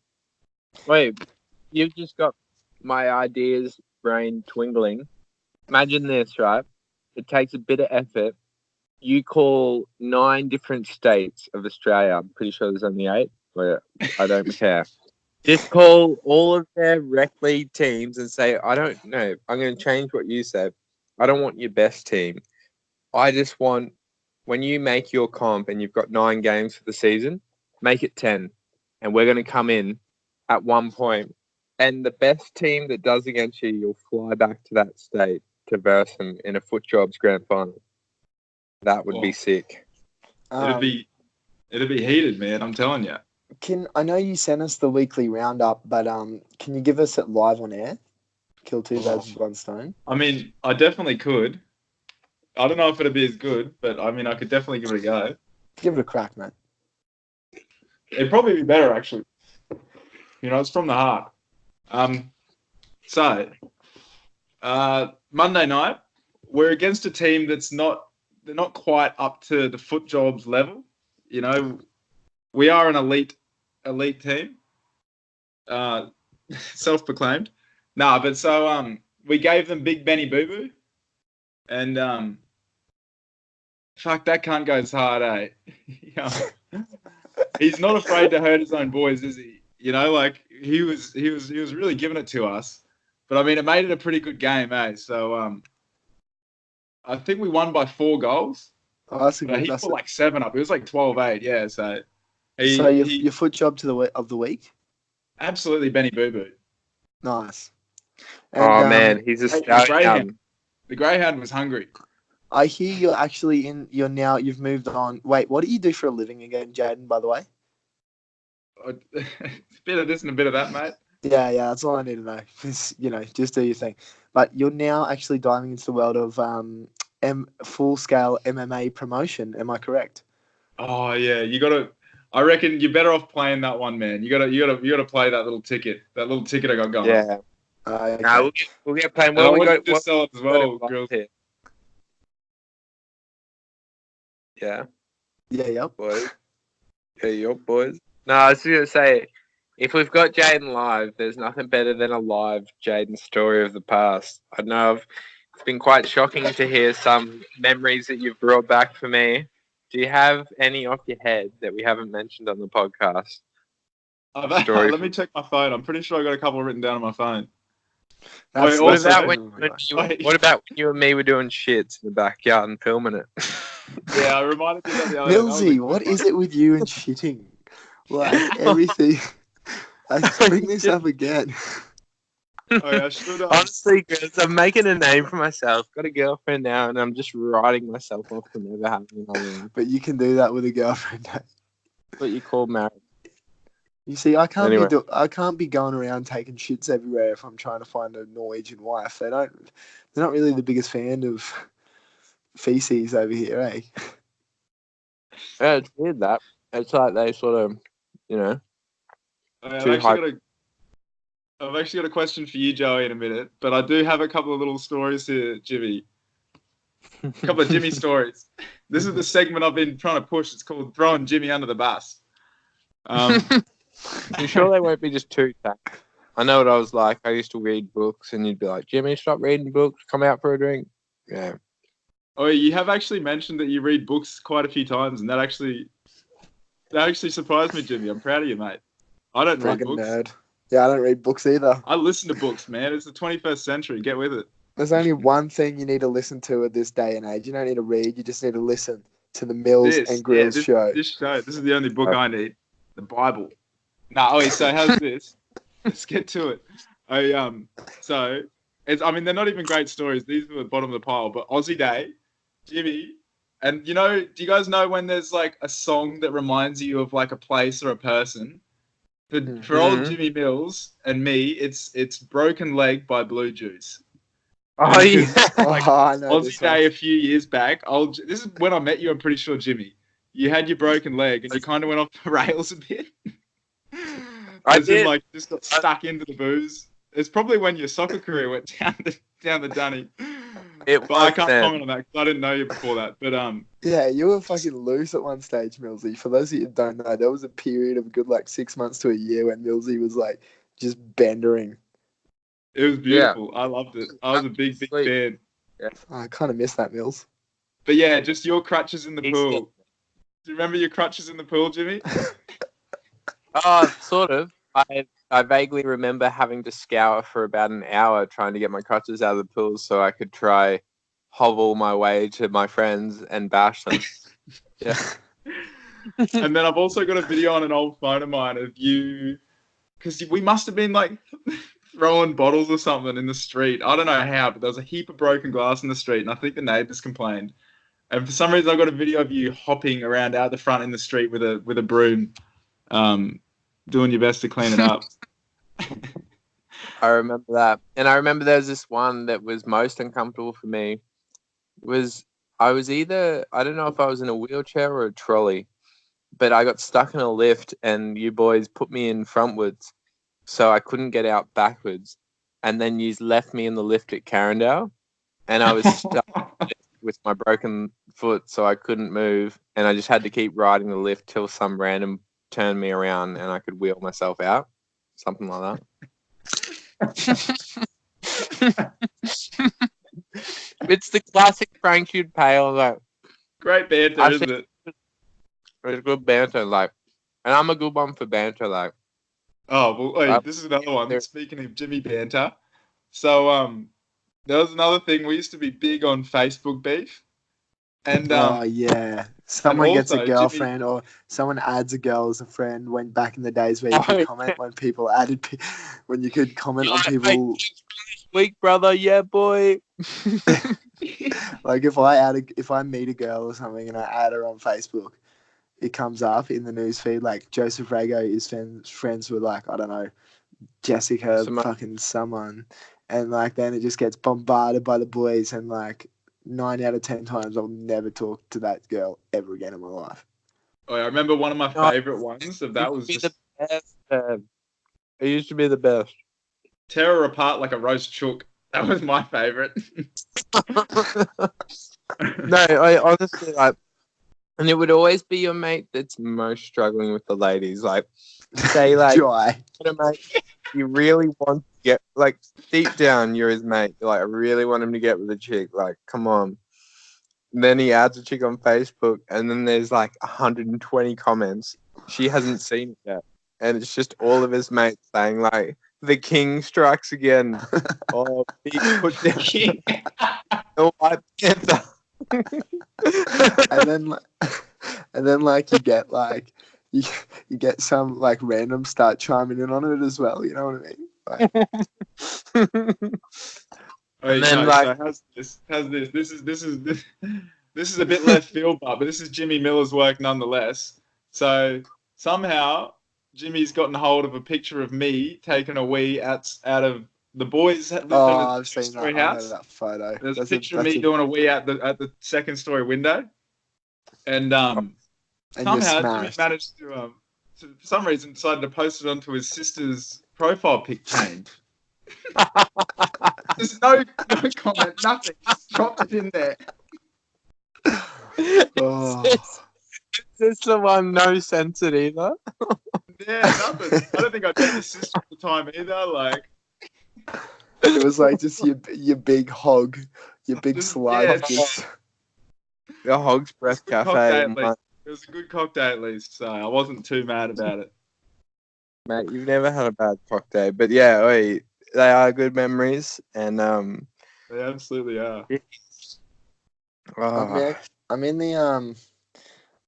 the Made Man of the Appleton family, that old group we have, and I'm just scrolling up to see if I can dig up some gold. Yeah, there'd be some gold in there. Okay, so I mean, if we got nothing else to go, hey, what you got? What do you got, Jimmy? Well, tons. Guess what? This, I feel like I sensed it from the start. I felt it in me waters. But this was going to be another 2-hour episode straight away. That was just. I am a big fan of the 2-hour specials. Especially when Millsy and Jaden have just like sunk like 10 beers each, and they're just, you know. Man, I'm in a great spot. I'd love for you to get into this spot later on this evening, Joey. I did last night, actually. It was in fine form. But shout out to the Made Men. We used to play a game called What's the Odds? And do you remember that What's the Odds game? We'd count down from 3, you'd give each other an odds, and if you got done, you had to do it. I'm looking at a video right here of Simon, the Don, Simo Appleton. He lost a What's the Odds to go and sit down in a restaurant and just sit down at a family having dinner. This is at my going away party. So we'll go into the restaurant, fancy restaurant, sit down with the family that's having dinner, and just pull up a chair, pull up a beer, and just join in on the conversation. No, it actually like backfired in a good way, and he ended up like just having a great night with that family. Yeah, I think so. That's also the night that we have a tradition in our old family, the Made Men. And that's if a boy moves overseas. I don't know where this came from, but you get an acoustic guitar smashed over your head. Oh, I've got that video, dude. I've got that video. Look at our website on this week. We're going to put it up. This is a guitar getting smashed over Gryllzy's head. Maybe as a like quite romantic way of the boys saying, "Hey Joe, we love you. Please don't leave." But instead, they've just smashed an acoustic guitar over his head with full force. But like, I'm sure that's what. Joey, did you cop one as well? Yeah, on my going away night, we went Who out else? and. I'm talking about Chris. I've got one of Cheesy Mac copping one. Yeah, I Kid. I'll send you the photo. I'll send you the video after this. As a listener of the show, can we get them both up on the website, please? Yes, we can. Absolutely. Yes, we can. I will send them in. I will send them in. Can we have a split page website as a GIF of Joe's guitar hitting his head and Cheesy Mac and be I feel have free. a GIF of my guitar I have a question smash. about that. Was Covered in Chrome playing at the time? Yes, it was. It was an absolute tradition. Did the Don do it? Yeah, the Don did He it. started. The Don's cut the skulls, hasn't he? I'll send it. And speaking of the Don Simo, I'm watching another. I'm scrolling up in the Made Man. Man, there's some gold in here. So this I'm doing it as well, man. We were at a bottle of Dan Murphy's, a liquor store, a Vin Monopoly for all you fucking Norwegians out there. And it's this massive warehouse, like pretty much a massive warehouse, like a shopping mall filled with just booze, Dan Murphy's. Anyway, there's a wine tasting thing, like it's like a desk where you can, go up and you get a sample of this wine. Anyway, I'm watching a video right now of one time we went into Dan Murphy's and Simo noticed the lady doing the wine tasting went to the toilet or something. So what he does is he goes up behind the desk. He goes, "Oi, ladies!" And like these two young chicks are walking past, and he starts like pouring wines for them to taste, and then pouring one for himself. It's like, this is a full-bodied like blend red wine, and like full doing wine tasting in Dan Murphy's. And then the lady caught him and kicked us out of Dan Murphy's. Oh no. That is actually where Boo Boo, Player of the Week, he did his apprenticeship. He worked at Dan Murphy's. Yeah. I remember seeing Boo Boo in there all the time as a young fella. Fuck, there's some made men tags like all around the world. I'm looking at these pictures. There's some made men's like spray painted on walls in England. Like, fuck. From you, Gryllz, I've got a funny one for you as well. If you can. Do you have time? I got a little bit of time. Dan Murphy's, while we're on the topic of this huge liquor store, quite like Tesco's or whatever you want to relate to in the world, Boo Boo worked there. The funny thing about Boo Boo was he is one of the most legless boys in the crew once he gets going. But when you'd ever go see him at the liquor store, you'd always be like sober and he'd be just a weird vibe. But anyway, I got told that you, Tommy 10 Beers Graham, would go there before schoolies and you'd come out of the bottle and someone had smashed the windows of the car. Do you know that story? Yeah. I think we've told this story on the I don't think. There's a picture. I'm just looking at a picture. Jaden, I know Jaden knows for sure, but I feel like that story's been told a bit, but that's a great story. I will tell this story now, but I'm looking at a photo of my hard penis Photoshop.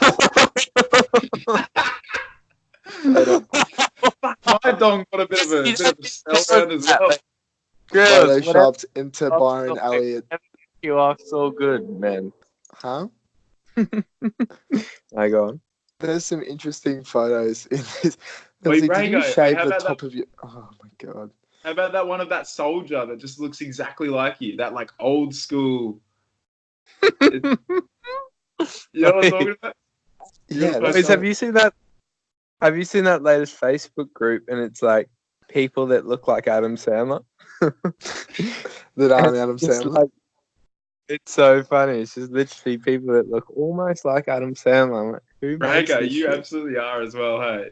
So, do you want me to tell you the story of fuck, guys? You need to scroll up this conversation. It's so good. But anyway, I'll tell you the story. So, please. So we're heading to schoolies, which is you finish high school, you go for a week down to the Gold Coast, and 17 years old and get smashed for a week. Which at this schoolies event, they had a rule: every time they played the theme song to Pirates of the Caribbean, I would have to just go crazy and just start sculling alcohol, no matter what. I'd have to do it. But anyway, it's the morning of schoolies. Let me set the scene for you. It's nice. There's some, the sun's out. All the boys are in the car. I've got the short straw. I have to drive. I put my hand up to drive, and at the time I'm driving a station wagon Subaru. Anyway, all the boys are piled in. Tommy 10 Beers is drinking already. We're pulling up. It's like probably 9 a.m. We're pulling up to Woolworths, which is a big grocery store, to get our supplies for schoolies. Some food. We need food. Whoa. Also, there's okay, I'm not going to describe that photo, Jaden. I think that's you doing a brown eye. It's a picture. Anyway, so we're at Woolworths in the morning. We're parking up. Hey, there's a photo of you passed out, Milzy. That's gold. Anyway, Tom yells at this junkie dude, "Oh, you fucking junkie," or something, out the car window. It's 9 a.m. in Woolies. And I'm like, Tom, just wait till we get to the Gold Coast, man. Just chill. We're in the car park, and then this guy starts walking after my car, and I'm slowly at 10 kilometers an hour driving around the car park away from him while he's walking after the car, hurling abuse at us. And this whole time, Tom is just yelling at him, "Yeah, keep walking, mate." And I'm like, "Tom, please stop yelling at this junkie dude. My words were, he's gonna smash up my car. And Tom's like, Tom's like, nah, yeah, okay. And this is Tom. He stops for a bit, and then he just goes, "Oh, you fucking dick." Yeah. Anyway, I drive around the corner, find a parking spot. Tom's like, "Park here, mate. She'll be fine. It'll be right." I'm like, "No, man, that dude's just over there. He's gonna come and smash my car. I can't park here." He was like, "It'll be right." So Tom convinces me to leave my car. We walk into huh? Was it the Subaru? Yeah. Anyway, we walk into Woolworths, we're in there for not only 10 minutes. Everyone's drunk in Woolworths except for me because I'm driving. The loudspeaker of the whole shopping mall of Cleveland comes on. Boom, boom. Ladies and gentlemen, with the owner of a white Subaru license plate 402 RCK, please come out to where your car is parked. And I'm just like, fuck. And then everyone just looks at each other and just goes, oh, fuck. We go out there. Every single window, even those little side windows in my car, have been completely smashed in. Like, my roof's been jumped on. Like, my car's been fucking smashed up. And I'm like, and you know, to Tom's, I go, Tom, I fucking said this would happen. And it's the same as your story last week when you told Tom you broke your toe and he's like, nah. And then you proved to him you broke your toe. I did the same thing with this car. I'm like, bro, I said this would happen. What the fuck? And then he goes, huh? Fuck, eh? I didn't think that. I didn't think that at all. That's crazy, man. Wait, so what was the drive home like? Just sitting in the car, just, surely, I don't know, all the windows were down, weren't they? Yeah. It's, But wait, no, he must have been a junkie. Like, what gets me, I don't know about you boys, but what grinds my gears, and this is a controversial topic, which is obviously good to talk about, but I'm an anti-road rageist. Like, I don't get road rage, but I get anti-road rage. I get, like, when people start getting really angry, I'm like, what could you possibly be angry about? So, for example, one time I was on the highway, and there's a 110 kilometer hour limit on the fast lane. And this lady was so close to me that she could have caused an accident. So I slowed down to 50k an hour on the highway. And she obviously, I predicted, was really angry and like just was screaming and like ran around me and got in front of me. So I sped up to 140 and got in front of her and then slowed down to 60 again. I've done that before. I kept doing it all the way, an hour-long drive. I started this at Dreamworld, Coomera, and I ended at Byron Bay. And she never conned on that I was doing this on purpose. Like, she you need to swap ears again, by the way, bro. Yeah, so I actually wasn't even talking on the phone. Yeah, so I did this for ages, and the reason I'm not a cunt, I just think, like, when someone gets over the top angry about something mundane as that, like this guy that broke your windows, Joe, like, it blows my mind. I don't know about you boys, like, I just can't get that angry. Like, I'll get angry, but I won't get that angry. Like, I'm not gonna. Yeah. Just kind of let it go. Sorry, bro. Sorry. A huge, like, personal tangent. But anyway, moving forward, I've had a couple of whiskeys, and yeah, we're getting frisky. Boom. You're on the whiskeys now. All right. Fuck. Wait, I'm still scrolling back through the Made Men, and geez, there is some, like, there is some That's material. Dude, I'm doing it, Joey. I've been doing it the whole time, just scrolling, man. It's just, there's a lot going on, eh? There's some material. There's some material in here that would sink me. Can I chime in here, boys, for a second? Go on, man. What I've constantly thought, and I love the boys so much, our little group that we got going on, but this Made Men chat was a lot before the Foot Jobs chat. But when the Made Men chat was going in the early days, I wanted to go to Officeworks or somewhere and say, can I print off Like, it wouldn't be expensive. Just the chat log of what we've said in the last year and make a book out of it, because it's pretty funny, eh?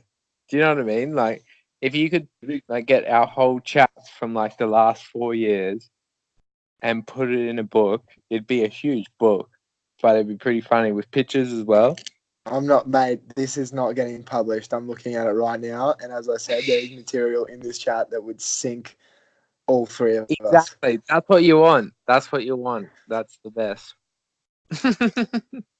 Fuck, dude. There's like some. Oh, Matt Friend. I'm gonna play this video, and you can listen to the audio and just tell me what you think. All right? And you have to guess who is in the video. Oh, wait up. Give me a sec. I see a broke down motherfucker chicken and cheese. What?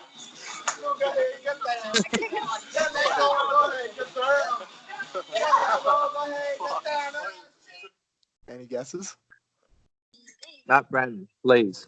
That's Alex Curley laughing.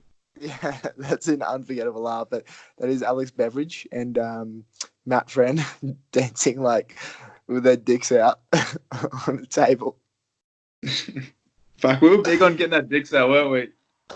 I wish the listeners see the podcast. We can't keep doing. Yeah, but they can. Hopefully, Joe, you can post that video onto the Milz and Gryllz show.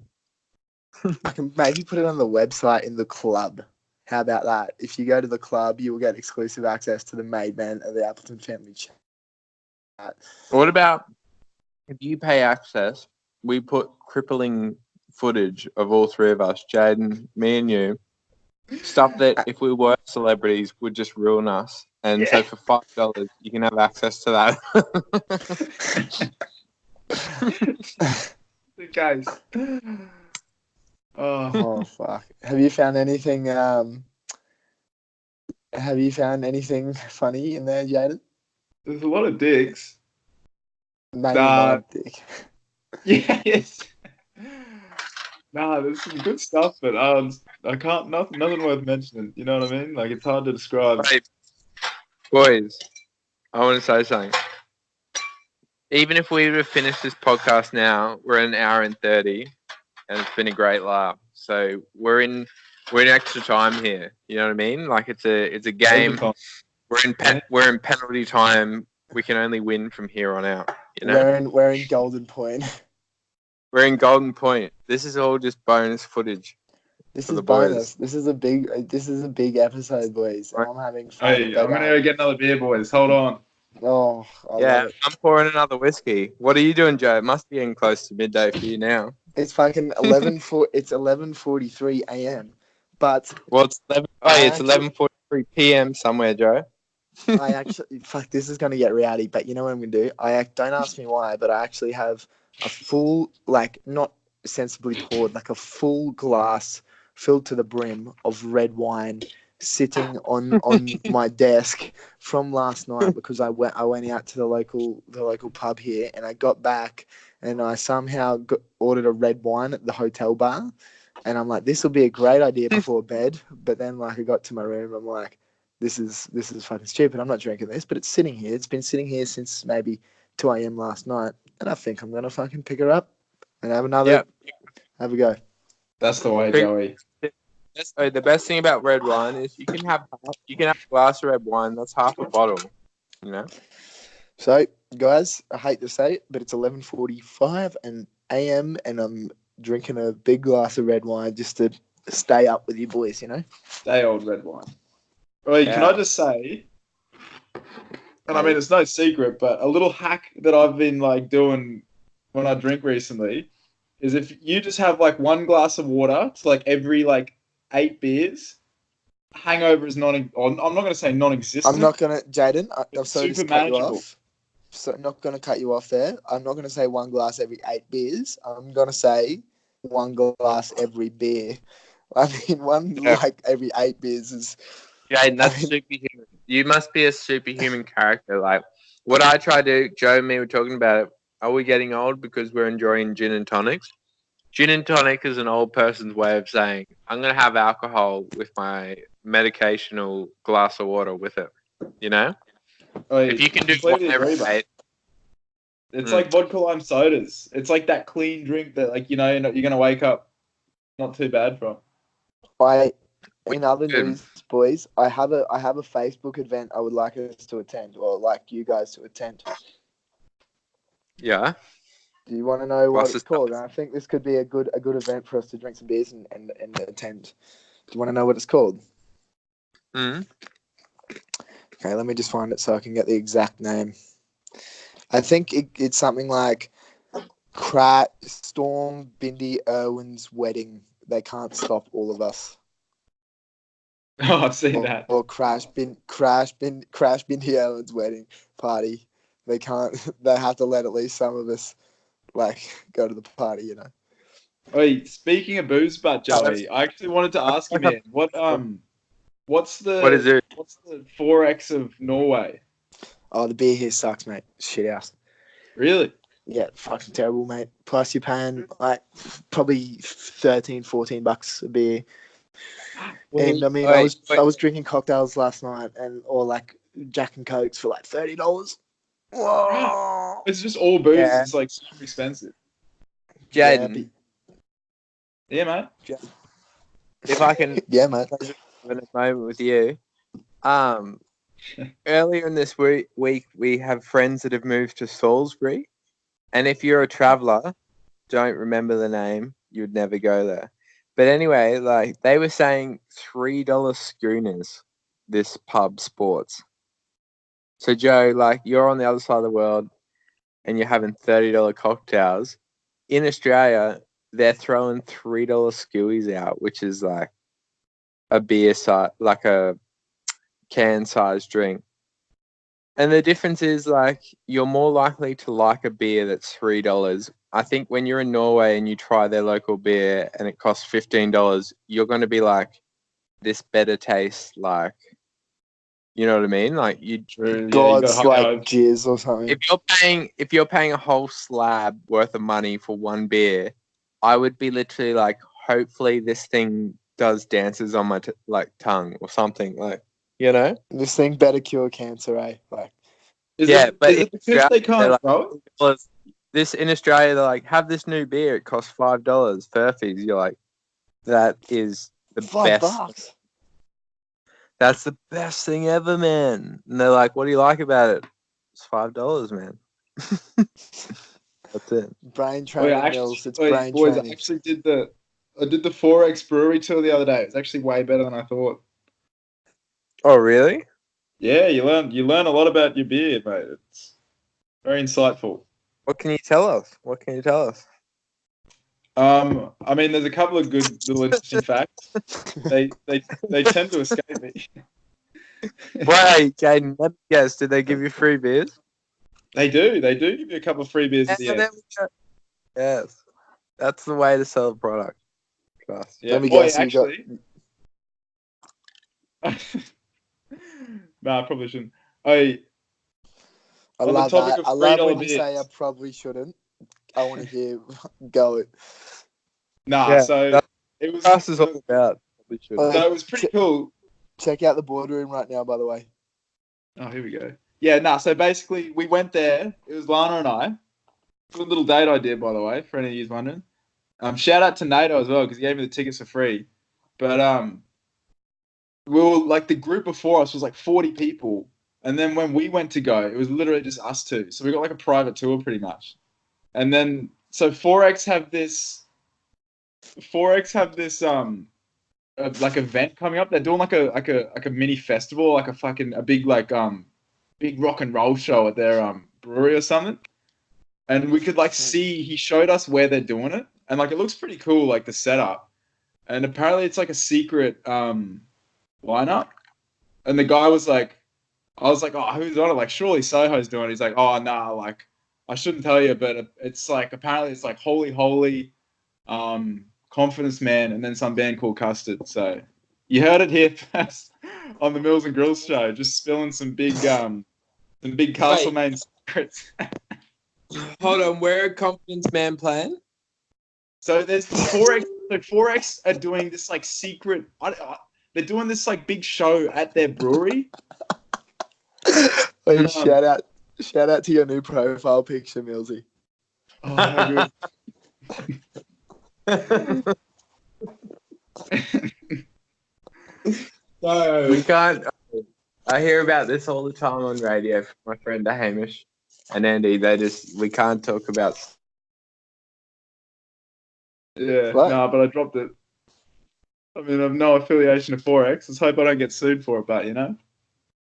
Nah, it's all right, mate. You and me both. I just kind of ruined a scene of a thing I'm working on that I signed a non-disclosure agreement to not do. But you know, Yeah, but I feel like that's just like like you shouldn't wank on an airplane or something, you know. I mean, you shouldn't, but you still do. Yeah, Beautiful. like can anyone be honest and say they've took an hour or longer flight and not wanked? Part of the Mile High Club.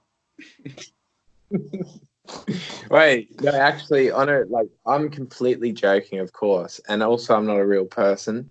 Jane, you didn't hear about this, but me and Joe or Gryllz released the truth that we aren't real people and whatever we say on this show is fake. So you cannot hold us against anything we say.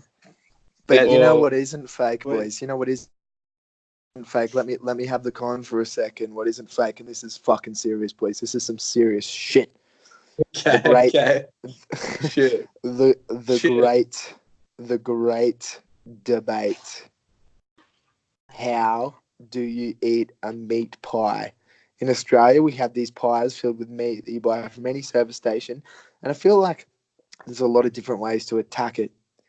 But how do you go about eating one? Well, all right, for all our Norwegian listeners that live in their own world, and we love them, but they don't have any idea about meat pies, they're a pastry wrapped around some meat and gravy sauce. And by sauce, I mean sauce. And by meat, you mean like assholes and like fucking pig's feet and shit. Lips. Chicken beaks. Anyway, like there you can get to like astronomical temperatures, and you've got to have some tactics to go into. I know me and Jaden are very similar folk. Hearing Joe's way of attacking a pie is actually blows my. Did it blow your mind, Jaden? Because it blew my mind. Absolutely. How he attacked. Absolutely. Yeah, fuck. Go on, Joe. Fuck. Yeah, fuck. Tell the world how you eat a pie. Well, how do you eat a pie, Jaden? And how do you guys eat your pies? And then I'll get to how I eat mine. Build this. You go, Joe. I tend to just tend to nosedive into it, regardless of heat. And like the only sort of if it is like way too hot, I'll kind of dance around the molten hot lava inside, and I'll have a bit of pastry on the outside. But it kind of just hurts you more so in the long run, because then your ratios are out, and then it starts falling on you like acid rain, and it's a bit touch and go. And Joe, so to follow on from that, so Millsy's just got himself a hot Maridale Park Palabar pie. Oh, shout out to Maridale Park! They were the OG.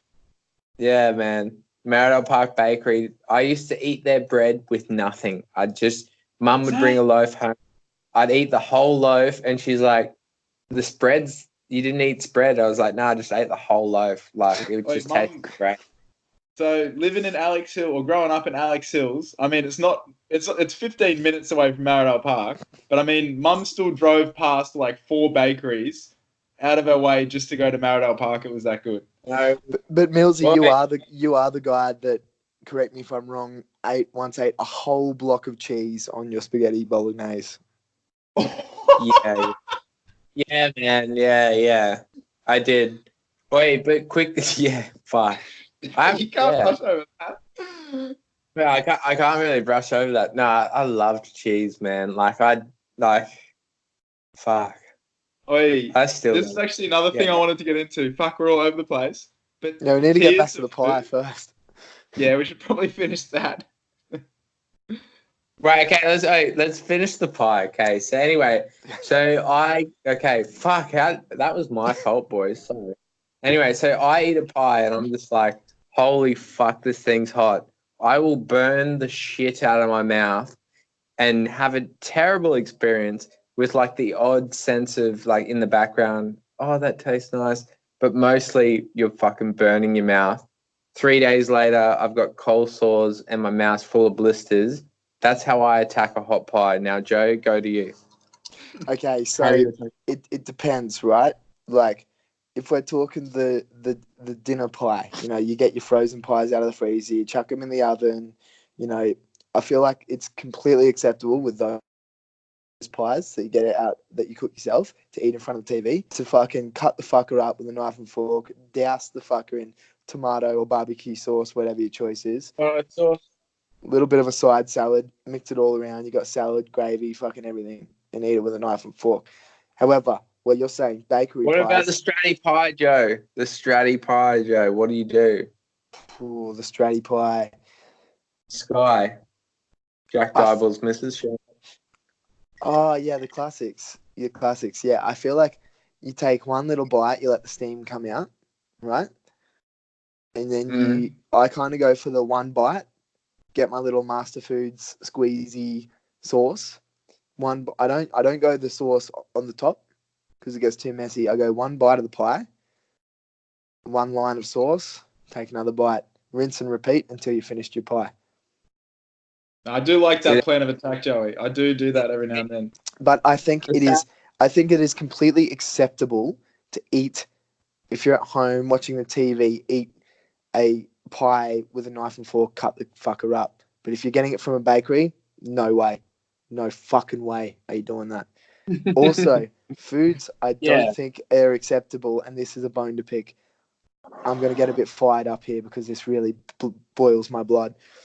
You see a person, if you ever see a person, no matter how big the burger is, okay, no matter how big the burger is, eating a hamburger with a knife and fork, you need to just, no questions asked, coward punch them in the back of the head, eh? Like dead set. Whoa. Yeah, to be fair, like 100%, because what I struggle with, sometimes a burger place will try be burger place of the year and put like 1,000 salads on it, and you just don't need can't. that. You don't need that, man. It's too big. But if it's a hamburger, man, you can tackle it. Like, have some confidence, brother. If you get a knife and fork out, that like have a backbone, man. Like, you can tackle this. You get a bit of juice licked on, you can wash that fucking Ralph. Have some self-pride and some pride. You know, I feel like with the burgers, man, the better the burger, the filthier it is. You know what I mean? Like, get a burger, Jaden. At and another one. That's almost like eating of a good burger if it's filthy as shit. Another one, DJ Khaled. Another one. I was having a pizza for dinner the other night, right? Because on weekends we don't get food at the hotel for this job. We get like a meal allowance, so we get paid for the food we eat, right? We got pizzas, right? I got a chicken and pesto pizza. Good stuff. Anyway, the guy I'm eating pizza with, he's a stuntman, right? Like his job is a stuntman. Like he gets set on fire and gets hit by cars for a living. Like hardcore fucking stuntman, right? I actually reckon you'd be good at that, Joey. Well, that's my goal goal for when I get back to Australia when I go to stunt school. Anyway, I'm talking to him, right? He's a legend, like big wave surfer, full stunt guy, like gets fucking smashed for a living. We get our pizzas. Like yeah. I'm hooking into my chicken pesto, smashing it, you know, the classic salt on pizza, by the way, very delectable.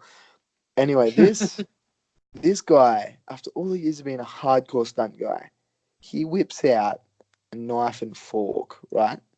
And cuts up and eats his pizza with a knife and fork. What the fuck?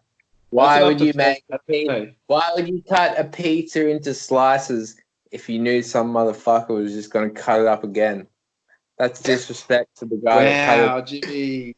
Wow. That's huge. I never even thought of it that way. Yeah, why would some guy cut it into 8 pieces just for you to fucking be small him and not accept the fact that he's just ingenious his way to give you a bite-sized, Yeah. It's amazing disrespectful, piece isn't of it? nutrition? Oh, I've just fuck, realised mate. something. I've Let just me realised have it at something. him. You should have punched him right there and then, Joe. I don't know why you... Fuck.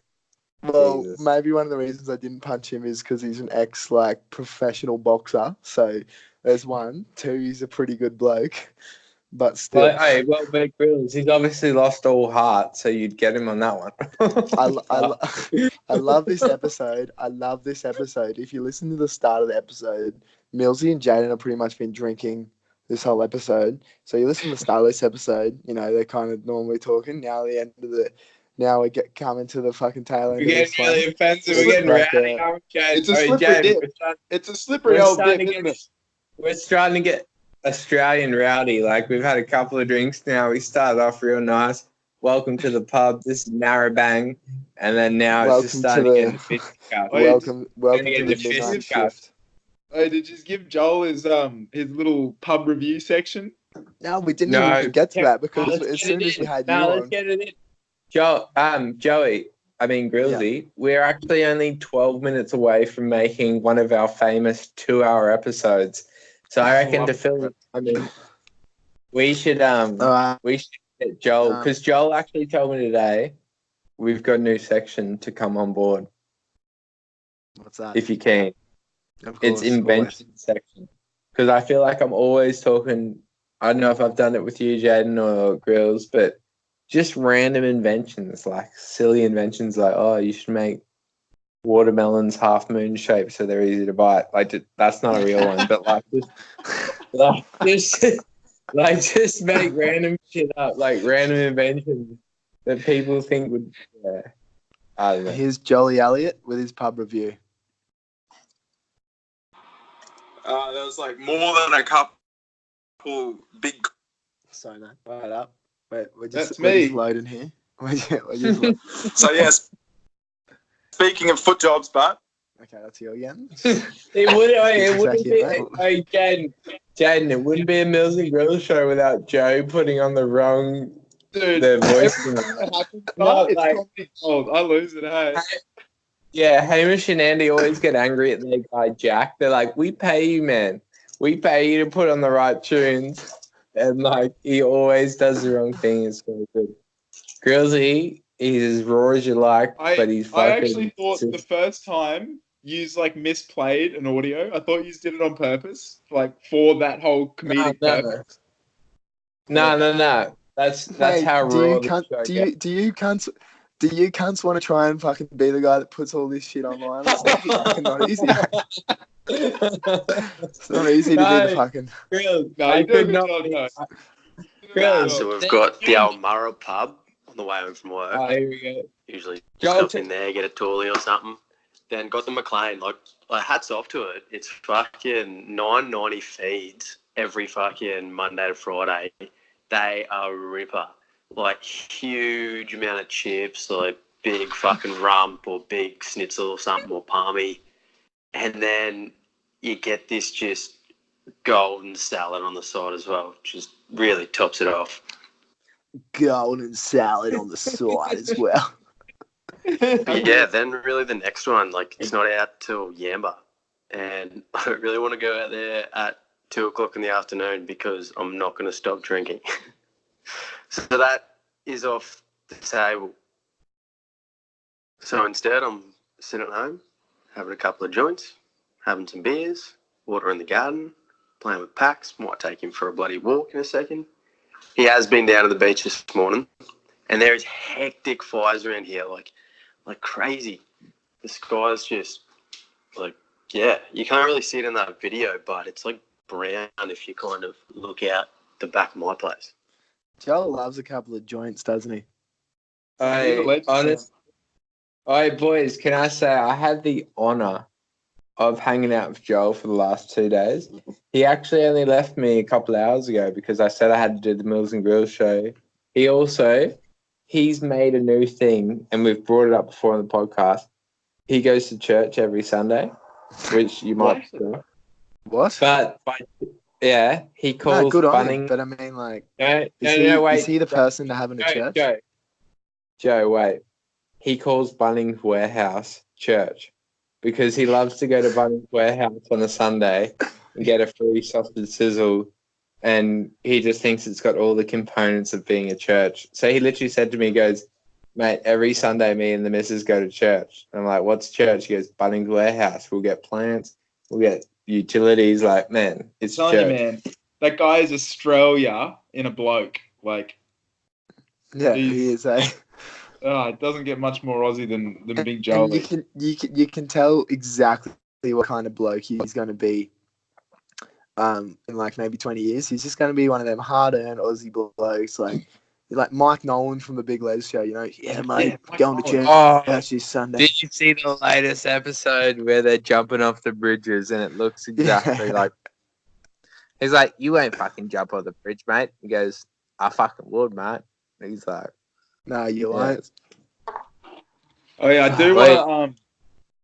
do want to get this fight promoted, but there is a big. I just cracked a beer, by the way. Yes, yeah, boy, my boy Joey. The thing is, though, like, let's turn this to a 3-hour special. I got a massive, man. I got a massive spin bike fitness session this afternoon, so I might have to do it drunk. Oh, that's all right. What, a Simba session? No, it's bit like, have you ever done a hectic session on the spin bike, mate? So you just do interval training. No, they are. No, you're crazy, man. Like, as soon as I start drinking, I cancel all plans. But you're the kind of guy that'll be like, yeah, man, I'll get on half the piss with you and like do a yoga session later in the evening. Like, you've got great brain training. I literally, once I've had a drink, that's me done. Yeah, brain training, mate. It's like, okay, I'm drunk. I can still bust out like a massive workout until my body's like. You remember back in the days when we were 17 and we used to do them like massive fitness sessions where we could like hardly like walk after it and shit. Yeah, especially. So I've been back into doing them. I've been back into doing like them runs and shit, like because it's I swear it's a natural high. Like you push your body to exertion and then you just like fuck, this feels good. No, you push your body to exertion and then you can go another level. They say adventure only starts when fear sets in. And Dad said you're gonna think I'm full of shit, but like you're full of shit. Like I did a massive run yesterday morning, and then like just like a little fucking body weight circuit in the night, and then had a sauna because there's a sauna at this hotel, and then I went out drinking all night, and I honestly wake up fine because I feel like my body's like, all right, you've fucking earned this drink, you've earned to go out and get fucked up. Do you reckon if you were to have a sauna sesh after a big night out on the piss, you would like eliminate a lot of your hangover? Yeah, I think so. But Norwegians, you know what Norwegians do? They go into the sauna and they have massive drinking sessions. Like they take like cartons of beers, vodka shots and shit, and sit in the I'm like, why do you want to drink in the sauna? They're like, it's what we do. It's fun. It's nice. Yeah, Gryllz. I'm pretty sure that's where cross-country skiing came from. Like a real bender in the pool of spas. Like they were just doing saunas for 3 days straight, and then like, you know what would be fun? Skiing. But not skiing down a mountain with no effort. Skiing uphill with sticks with heaps of quad effort and heaps of fitness involved through like the tracks. Like that'd be a great sport. Yeah, I reckon it came from there. You know my thoughts on that topic, mate. Yeah, well the thing is I can say these hectic thoughts from Australia quite safely. But yeah. I can't really do that, my friend. Jaden's if you don't mind, Mills, Jaden's got a fight to promote. He's now a fight promoter, and we got a big main event coming up. 4 minutes 30, and we break the 2-hour mark, boys. We're in bonus time right now. The listeners, it's awesome to be a part of a 2-hour special as well. Of course. And might I say before Jaden promotes his fight, what I suggest is I get Florian to put a link to the website and we actually sell tickets to this fight to maybe try and make old Joe some money back on those free shirts. What do you reckon? Nah. I am paying you back for them shirts. Nah, I don't care. I would just like to joke about it. But so these guys are our good. These guys are our good friends, and basically we're going to make them have a full. It was originally boxing, but I've suggested we do full scale MMA. Knees, elbows, chokes, the whole shebang. These guys are very good friends, and they don't want to fight each other. But Jaden's thought this is a great matchup. Let's force these guys to fight, even though they don't want to, and let's promote it. There was whispers at Jimmy's party that that there was tensions in the air between them, and they're housemates as well. They've been housemates for a long time. They peered off to do their own thing for a little bit, and now they both come home, and it's a bit of a look. I'm calling it a lovers' quarrel, but it's also a bit of who's going to be king of the bay in their eyes. And look, I'll get to introducing the two boys. We got Matty, the wild man, wild. He was raised in the wild, some might say.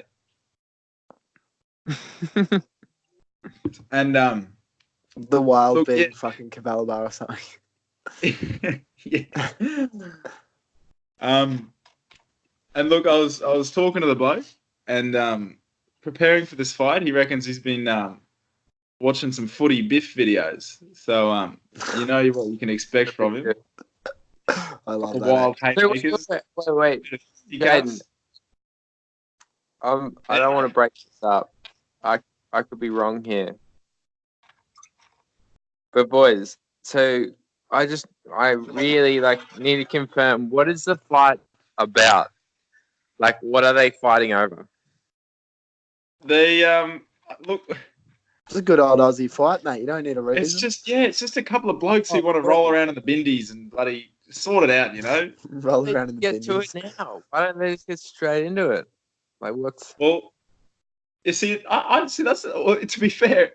I don't know. I don't know what cooked this up. I think Big Blakey Cobb, Big Cobby was the one who was screaming about it on the birthday edition, and I've kind of just been rolling with it from that.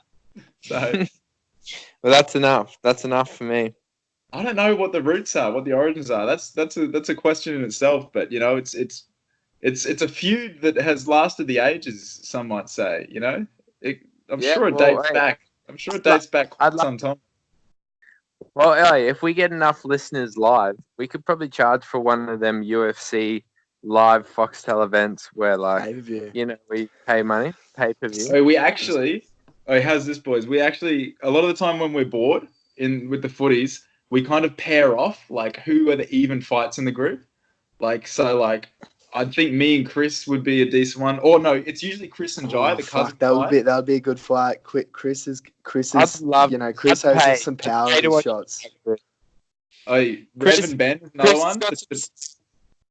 Yeah. Chris has some power in his shots, but I feel like he'd gas easily if you just outmaneuvered him, you know what I mean? Like you wait till he gasses and then you come in. For Jaden, I feel like Jaden's got the $1 million shot inside him. Anyway, I feel like Jaden's kind of guy that could have a king hit in him, but he just needs to be in the mood. Who are the fighters you got fighting here? Introduce them. So I better finish off the promotion, and we got the other big dog on the other side of the ring, this big Stone Cold Daniel Stone. And, Stone Cold Daniel Stone. The man is Stone. Now, if you're not watching closely, have a look at this. The age-old feud.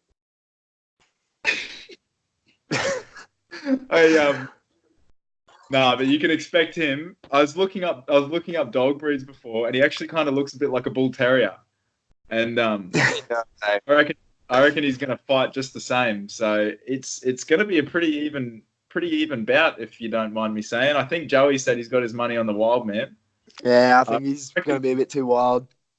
Danny Boy's got a bit of mongrel in him, so it's gonna be a great fight, boys. And I know you're listening, Matty. So start fucking doing some push-ups or something. You too, Stoner. You got a big fight coming up in a couple of weeks, boys. You know it or not. He owns his own business, and we all know that if you own your own business, you get in a lot of fights in Australia. So Daniel's ready, and they're both electricians. If he loses to Matt Wild, that's his livelihood. Is this the fight for the best electrician in Queensland? apart from, of course, you, Yeah, Mills. I think that's how we're going to sell the tickets. Guys, if you It's not didn't a know, if you didn't know, mate. guys, if you didn't know, Millsy is actually an electrician. Just so you know. Yeah. Would you trust I'm him to do your electrics? I would. To be fair, there's a huge fact about me. I've quit my job and I gave him 3 weeks notice. And at the end of this month, I'm a free man. Don't know how I'm going to support myself, but that is the journey, isn't it? And I'm sure to be telling the Milz and Gryllz show all the way. Just like I did. I did the same thing a couple of weeks ago, mate. And look how it ended up for me. I'm now dressed in a blue lycra suit, dropping dead sheep and getting paid fuckloads to do so. So, yeah. Yeah. Well, I said that in my resume. I'm like, I'm happy to drop dead sheep in blue lycra shoots. My mate in Norway gets paid heaps for it. So in Coffs Harbour, if you're keen, I can do that shit. Oh, can I Guys? just vouch for your electrical work, Jimmy? You and your dad did a top-notch job of jump-starting my car the other week. So maybe I'll be a reference for you if you need it. Yeah. Put Well, me down. also, Good job, CEO. It looks good as well. Got a CEO on your reference. Turner, what about this? And you said this personally, and it got a classic, and everyone knows this one, a full party laugh. When you said to the crew, that we were running out of daylight, it got dark. I knew that I had a floodlight in the back of my dad's garage that needed to be wired up so it could fit into a normal PowerPoint, but it was a hectic floodlight.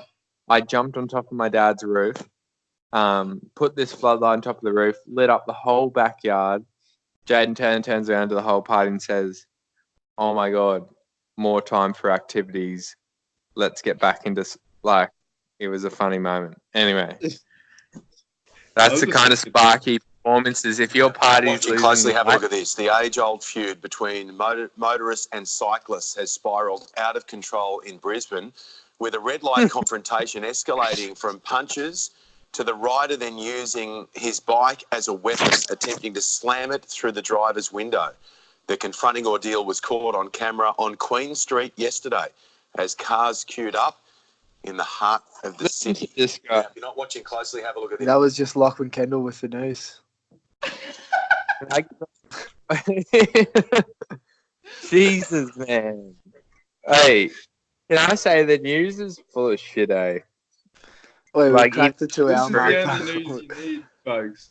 But, Jaden, can we bring up a bit of serious chat? We've hit 2 hours, so we're in bonus fucking time. Let's do it. There was a conversation getting thrown around a bit earlier, and maybe it's a bit inappropriate, but I've had a full schooner glass of red wine and a beer, and I think it's something that needs discussing. We were talking earlier. Fuck, I don't know if I should do this, but I'm gonna do it. About masturbation. Okay, to put it simply, everyone does it. I don't. Joe. Have you ever been, fucking shaking the lamb, so to speak? Oh, I have been, and it's a good story. Well, I mean, it's not really a good story. And you look, you take care of your business. You look at if you're using, I don't know, pornography as a tool. I don't personally, but you viewers may. And you just go, you're sitting there, your pants are down, there's stuff everywhere, and you're just looking at your screen. The video doesn't stop for no man, and you're just like, fuck, what am I doing? You know what I mean? Oh, yeah. No, as you were saying that, you reminded me of a good story. What are we talking about? Honestly, I believe it was New Year's Day, like 2017 or 2016, and it had been a big night out. I've lost my best friends here. What are we talking about? What are we thinking? Keep going, Jack. Don't mind him. It had been a big night out on the Source, boys, and I'm sure we all know that after a big night, you got a bit of tension you want to relieve. And so I was sitting in my room, relieving said tension, and I had previously teed up with my dad to go and pick my car up from whichever one of the boys' houses it was at. And so as I was barbecuing, my dad just kind of let himself in and he just kind of stopped and paused and looked, and we just kind of locked eyes, and it was just a big like, oh, he just closed the door. I finished up, and then I just kind of like walked out. I was like, yeah, Dad, Mick Mac's coming to get me. He's like, yeah, mate, yeah, no, all good. And we never spoke of it ever again. So I feel like you know, it's the classic Tommy 10 beers gram, like, well, fuck, eh? Pretty much, Boys, I I got a better one, and I know that one of our best friends, Paul Gibson, doesn't listen to this, so I feel like this will be all good. But Paul Gibbo was one of my best mates in soccer, like legend, like the nicest bloke, soul of the earth. Loved fishing at a young age, like he was just what a specimen. Anyway, he comes to me at 12 years old. I was also 12, and he's like, and I was webcamming a girl from England. I'm like, oh great, I'd love that. He goes, yeah, it was going good, but she told me to start wanking, and so I did. Fuck me, I've just remembered who listens to this podcast. Anyway, do I need to do another edit out? No, fuck it. Like this isn't about me. I love that. Yes. Yeah. Alright, so bonus time. give it. This is bonus episode. This is 2 hours. The only people listening now are true fans, so they can hear this. Yeah. Me, you, and Jaden probably. Like you get exclusive footage at the end here. So anyway, Gibbo, sorry mate. But yeah, so he said that this hot ass girl, this panging girl from England was like, you need to get your dick out. Anyway, at 12 years old though. At 12 years old, I didn't even know what a pussy was at 12. I mean, me sorry. Too. When he told me this, I was like, mate, I wasn't even looking at girls besides like potential kick my soccer ball at him targets at that age. Like, yeah, exactly. I didn't know I wasn't trying to how to whack. Yeah, like they were. Yeah, we all know. But anyway, Paul was a young bloomer, and yeah. So she actually asked him. She wants him to splooge, and by splooge I mean figure it out yourself, onto the screen, and he did it. He did it, and she like. I think she like. Anyway, mid act, his grandma walks in, or like someone exclusive to Paul catches him in office room, not his own bedroom. They had a computer room. The family computer. Yeah. He on the family computer, and he had to look at them in the eye and be like, "Oh fuck!" Like, and then so obviously he felt bad. Told me at soccer practice that week. Told Joe's best friend at school. I was like, "Oh my god, man!" Like, and wait, you could didn't stop there for Paul.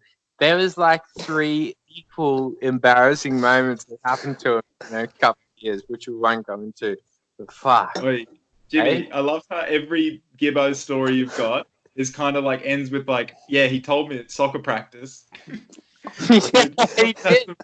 Funny soccer practice innocent as Jaden, picture me, innocent as coming to soccer practice, like, let's go kick the footy. And then Paul's like, before we kick the footy.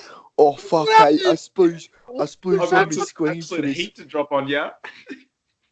Yeah, just dropped some huge heat on me right before practice. Like, before you go try concentrate, my grandma looked at me dick in front of the mirror. Boom. See ya. Yeah. Yeah, it was wild. But we love Paul Gibbo, and he's an innovator, and he was a pioneer. He's a foot job. He's a pioneer of wanking. He's the man that, he's the pioneer of wanking. Back to selling grills. Grills only learnt half of his porn sites off Gibbo that he loves today. Yeah. Do girls watch porn? Do girls watch porn?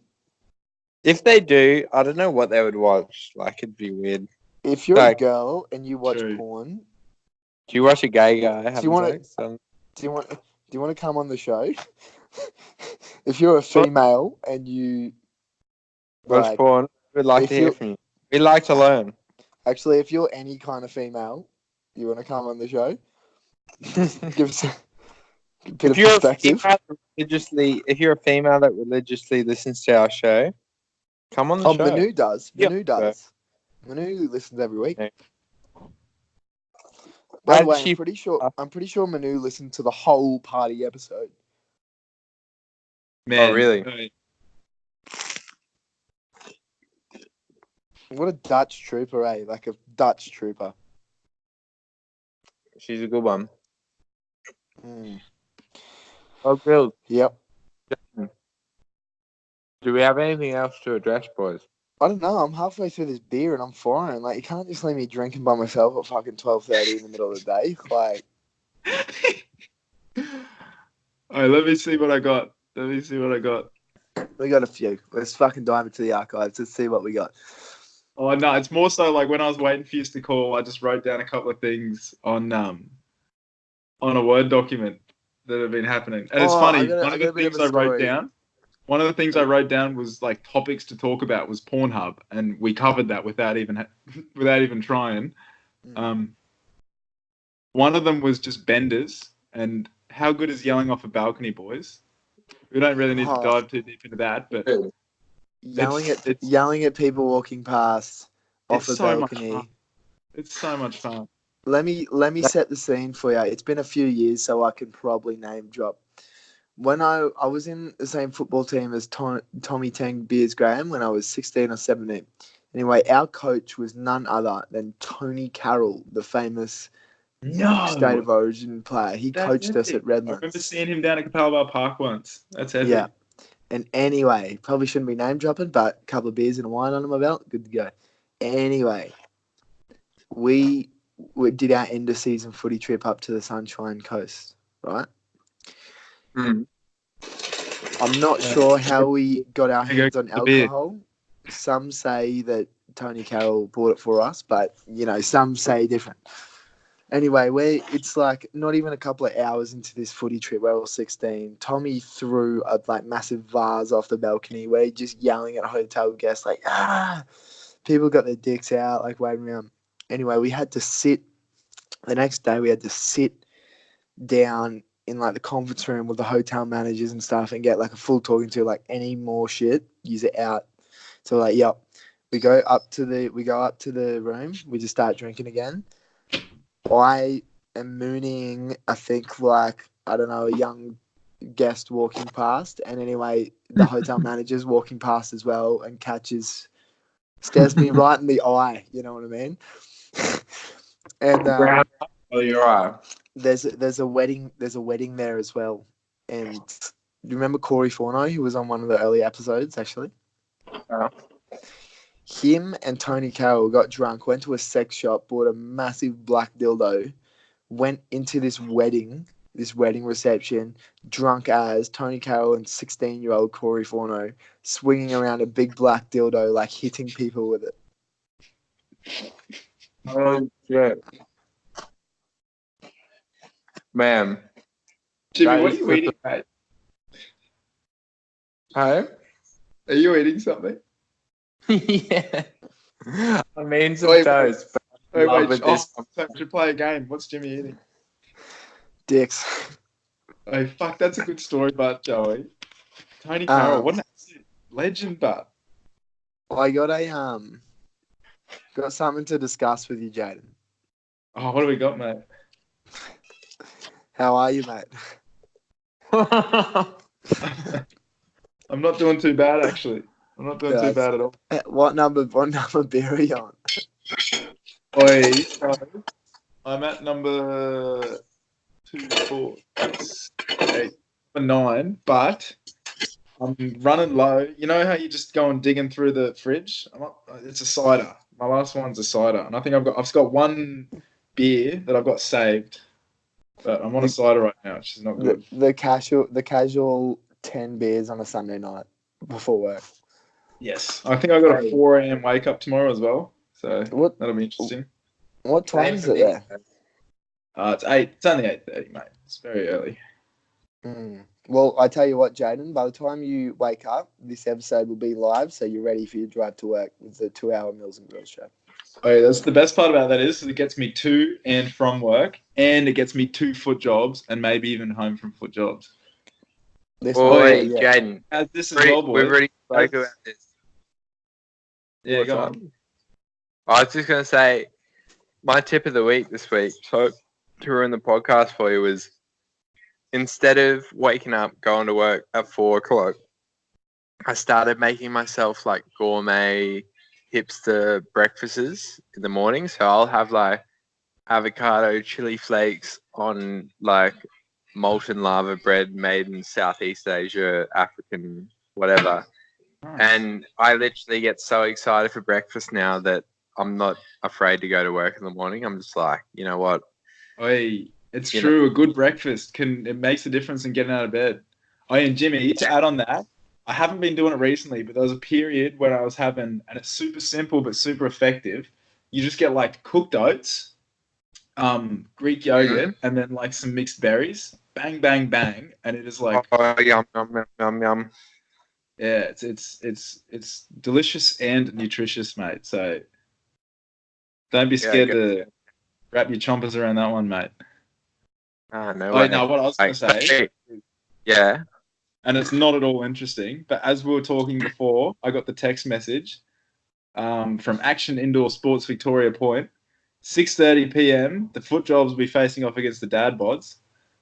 They're actually pretty. It should. Yeah, old boys, but they're pretty good, so it should be a good game. We've had a few fucking easy knockovers in the last couple of weeks, so it'll be good to test the boys again. You know. Well, what are your predictions going into the game? Do you reckon Boo Boo's informed? Do you reckon Beveridge had a... I know that Beveridge works a lot better after a huge weekend. Has he had one of them? He does. What's the form? Well, I know Nathan was playing basketball all weekend, so that could make him weary. It could make him locked in. I mean, the skipper's always good to go. You know that, boys. We summed up Boo Boo and Revo. Fluffy is always Sunday Arvo. With our dad, he's hitting me up for who we're versing. So you can always count on old Fluffy. And shout out to Maxi. It's actually his birthday tomorrow. So he might not be there, but because of his birthday. So... Well, wait, I got invited and I'm so disappointed. I know my friend doesn't listen to my podcast, but I have this friend that I've met down here. And 3-4 months ago, his girlfriend issued a surprise birthday party for him. Happens to be the same weekend as Maxi's. Oh, no way. Yeah, and I've been dying. Joe, Gryllz, you included.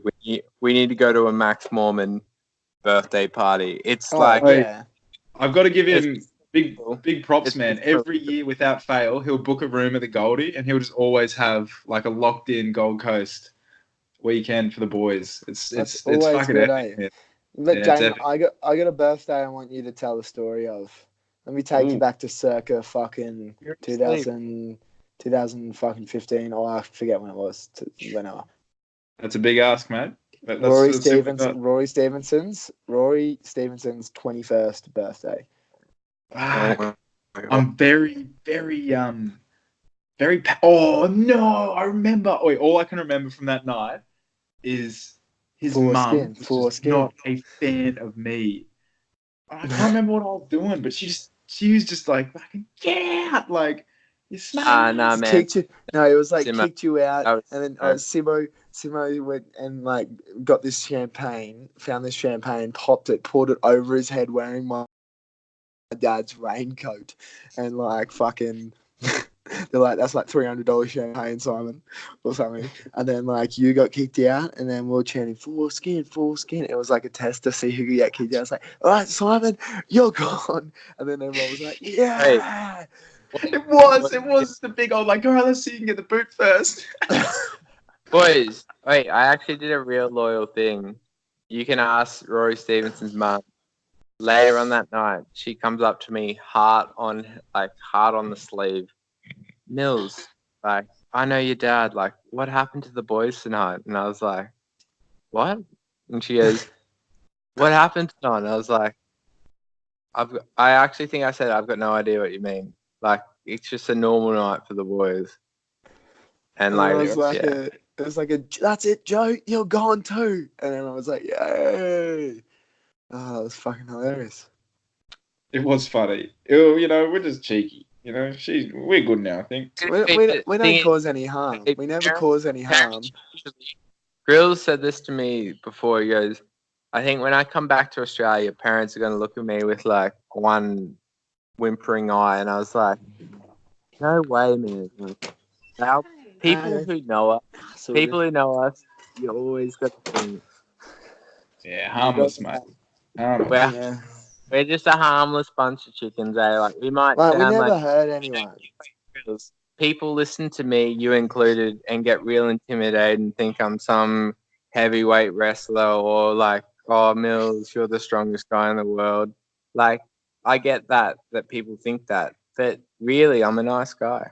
And people think like, oh, Joe, you know, you're fucking so handsome. You know, I just don't want to, you know, like fucking Jesus. And then they're like, oh, this guy's, I know he's... Jaden go like, yeah, man, like, you've got the biggest dick in the world, but like, does that mean you can make it work? Oh, you can? Great. But does that really mean you can be an awesome guy? Yeah, like, see, that's us three. So we're humble. We're like, people see us on the street. Oh, is that Milz, Gryllz and Jaden Turner? Oh, is that Florian from the Milz and Gryllz show? He gets that a lot in Switzerland. And, you know, people just need to realise we're just normal guys. I can't wait for the day when we're walking a red carpet, you know? The Milz and Gryllz show. Imagine, right? No autographs. Movie stars, like, Brad Pitt's there signing autographs, and we're just like, nah, we don't do that shit, bro. Brad Pitt wants an autograph from Florian, and Florian's just like, nah, mate, sorry. Lockie Kendall's fucking, I don't know, he's there, but... Wait, I don't care how famous this podcast gets.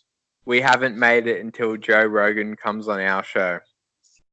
Yeah, it's a good goal. It's a good achievable goal. So what do you reckon, boys? Should we start getting interviews back, or just fucking... keep waiting it? Oh. I don't know.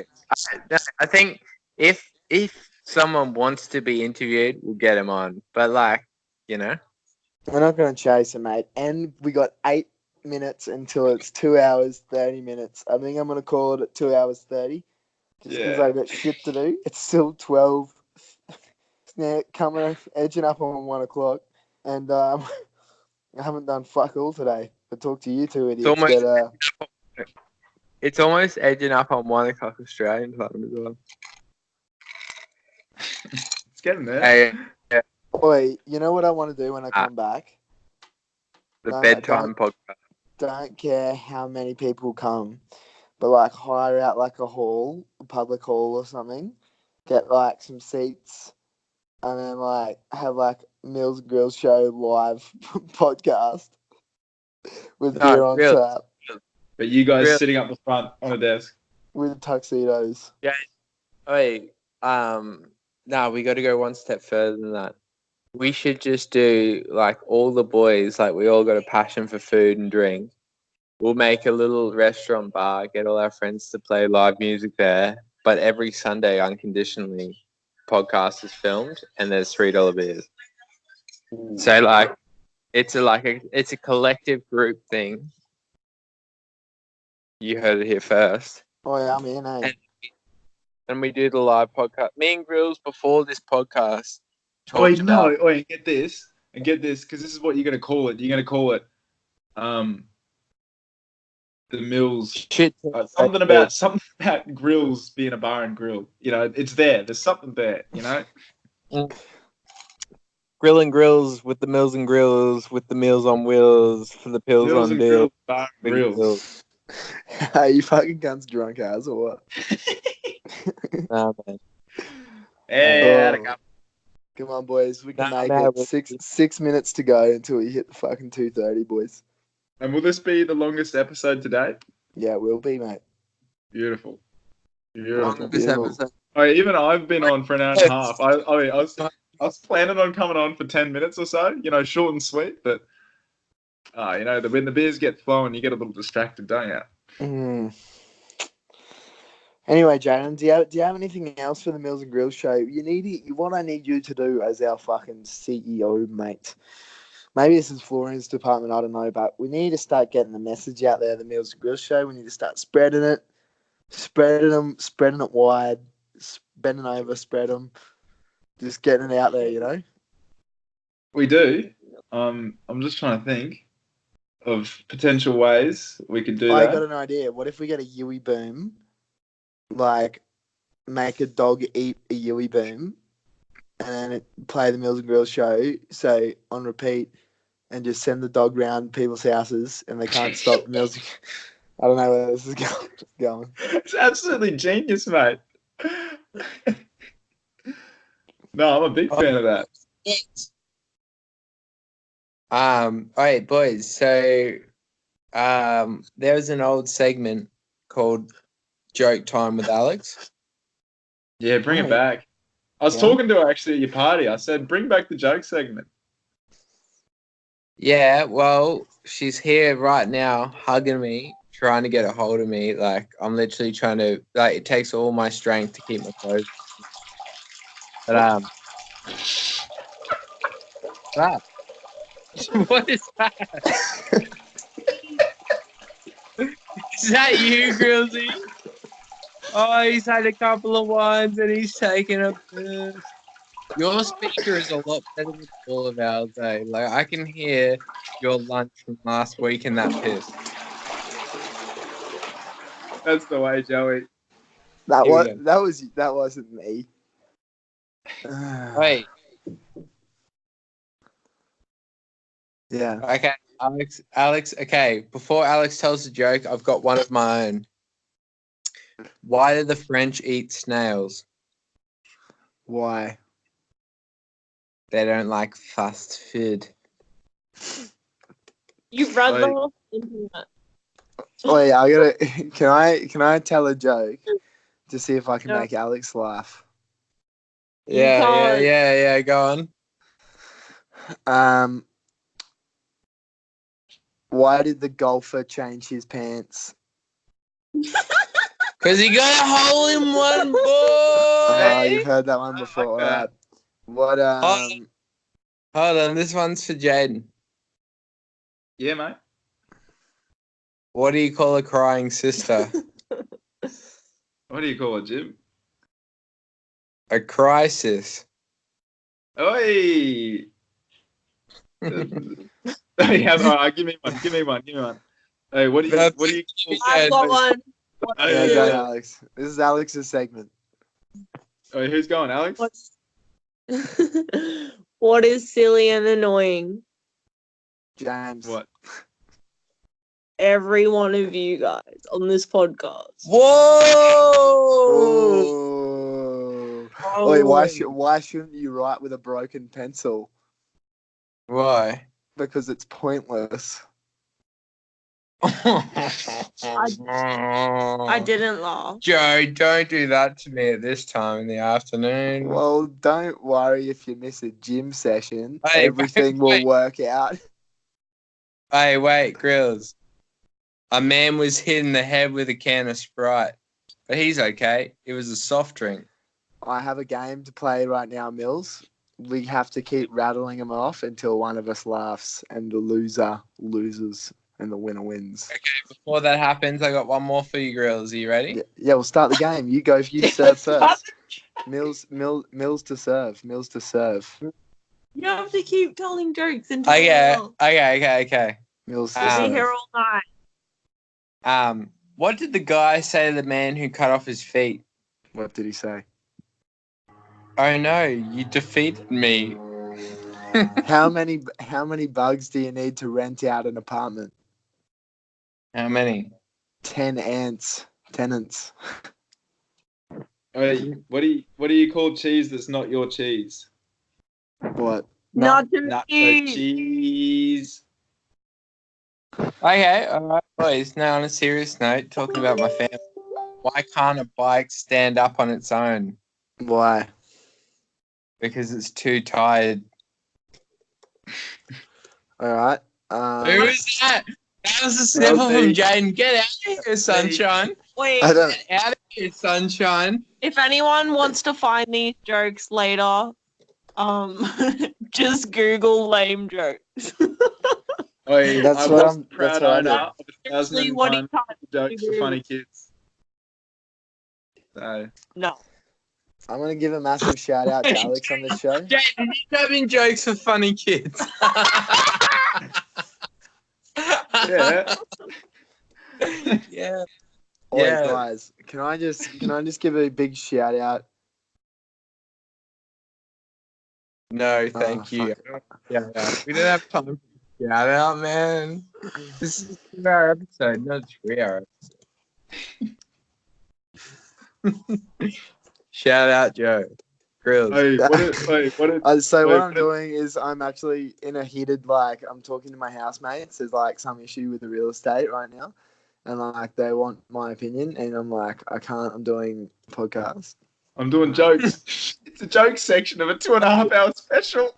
Hey, I actually like Gryllz, and I wouldn't change it for the world. And Jaden, who I'm assuming is going to be now, it's going to be a 3-way segment because this has just been epic. But I've had to cancel a lot of plans today to be like, you know what? We're all having a great time, but you all need to bounce because I got a podcast coming up in 2 hours. This is a thing. This is a lifestyle. I woke up after a big night on the piss, and now I'm doing this. Yeah, Gryllz, you. Not right. Hey, you put in perspective the other week, Gryllz. You were like, I've had a hectic night. I should be thinking of my health or whatever else, but I need to get home and get some shut-eye because I got a podcast coming up in 2 hours. Like, that's literally before your own health, you're thinking about the podcast, which is what I like to see. Yeah, exactly, mate. Health is only temporary. You know, like this podcast is forever. I'm sure after we're gone, our kids will be continuing on this podcast. You know, hopefully. I would like to hope so. So what do you reckon, boys? You reckon we let this one go at 2 hours 31 minutes? Yeah, put a bow on her, mate. Send her off. That's a broken. Boys, this has been great content. I reckon we just, yeah, we've nailed it. It says 2 hours and 34 minutes for me. You must have got me right on the 1 hour mark because I'm at an hour 34 myself. All right, guys. If you want to, you're having fun. If you want to join the club, visit the milzandgryllzshow.com. Thanks, Jados, for coming on. As always, my man, Milzy. See you next week, boys. Send us some good shit in the boardroom. Hey, Alex, how you doing? What? Hey, boys. Boys, quick chat. Jaden signed up for the... If anyone wants to sign up to the website, you can get an exclusive segment on the next show. That is prime real estate that I don't think you'll ever see in the future because it'll be too exclusive. So if you want to get prime, that's a milestone. If you want to get your own segment, sign up for the $5 Milz and Gryllz show website, and also tune in every week because Florian never makes a story in over how he. Yeah. Anyway, boom. That's my plug done. I did sign up, and it's funny that you got to look at life a bit this way. So it's $5 to sign up, and I genuinely had a good laugh when I entered the club only section. And I mean, how much of a price can you put on a good laugh? Some would say it's price. Like a genuine, I'm talking the truth right now. I had a genuinely good laugh when I went in there. So take it for what it is. Fucking Florian's coming up with some crazy ideas for the club. He's going to get games. He's going to get I reckon a joke section. 1,001 Oh, look at this! Jokes. Have you been on it recently? Florian's updated this overnight. I'm looking at now. So there's benefits. All right, as a member, get benefit 1. Get heard. Submit a voice message. If you're in the club, any voice message you send, you click on this button. It takes you to a place where you can record a voice message, and that will get played on the show. And then the next button, it says get swifty, and I'm about to click on that button and see what it does. Jaden, if you want to go, if you didn't see that, go back to the club and check it out. Yeah, no. Boys, too much content with people not knowing what's going on, but all I can tell them is it sounds like a whole lot of fun. I feel like I haven't signed up, and you guys are having heaps of fun. I'm over here on the other side of the park. Out, Jimmy. You're missing out, mate. You boys have thrown a touch footy in between each other, and I'm sitting there touching my own dick, just like bored as. So I would love to be on that side of the fence. I'm going to put $5 into the Milz and Gryllz show next week. Plug done. Yeah. All right, let's wrap this up because we're cruising towards 3 hours. Yeah, we are. I gotta. No, we can't 3 hours yet. That's later in the year. That's episode 25. Yeah, good call. All right, boys. Yeah. I'm gonna jump out then. So I love yous all. I'll jump out. Jay. Stop recording now. Thanks for tuning in.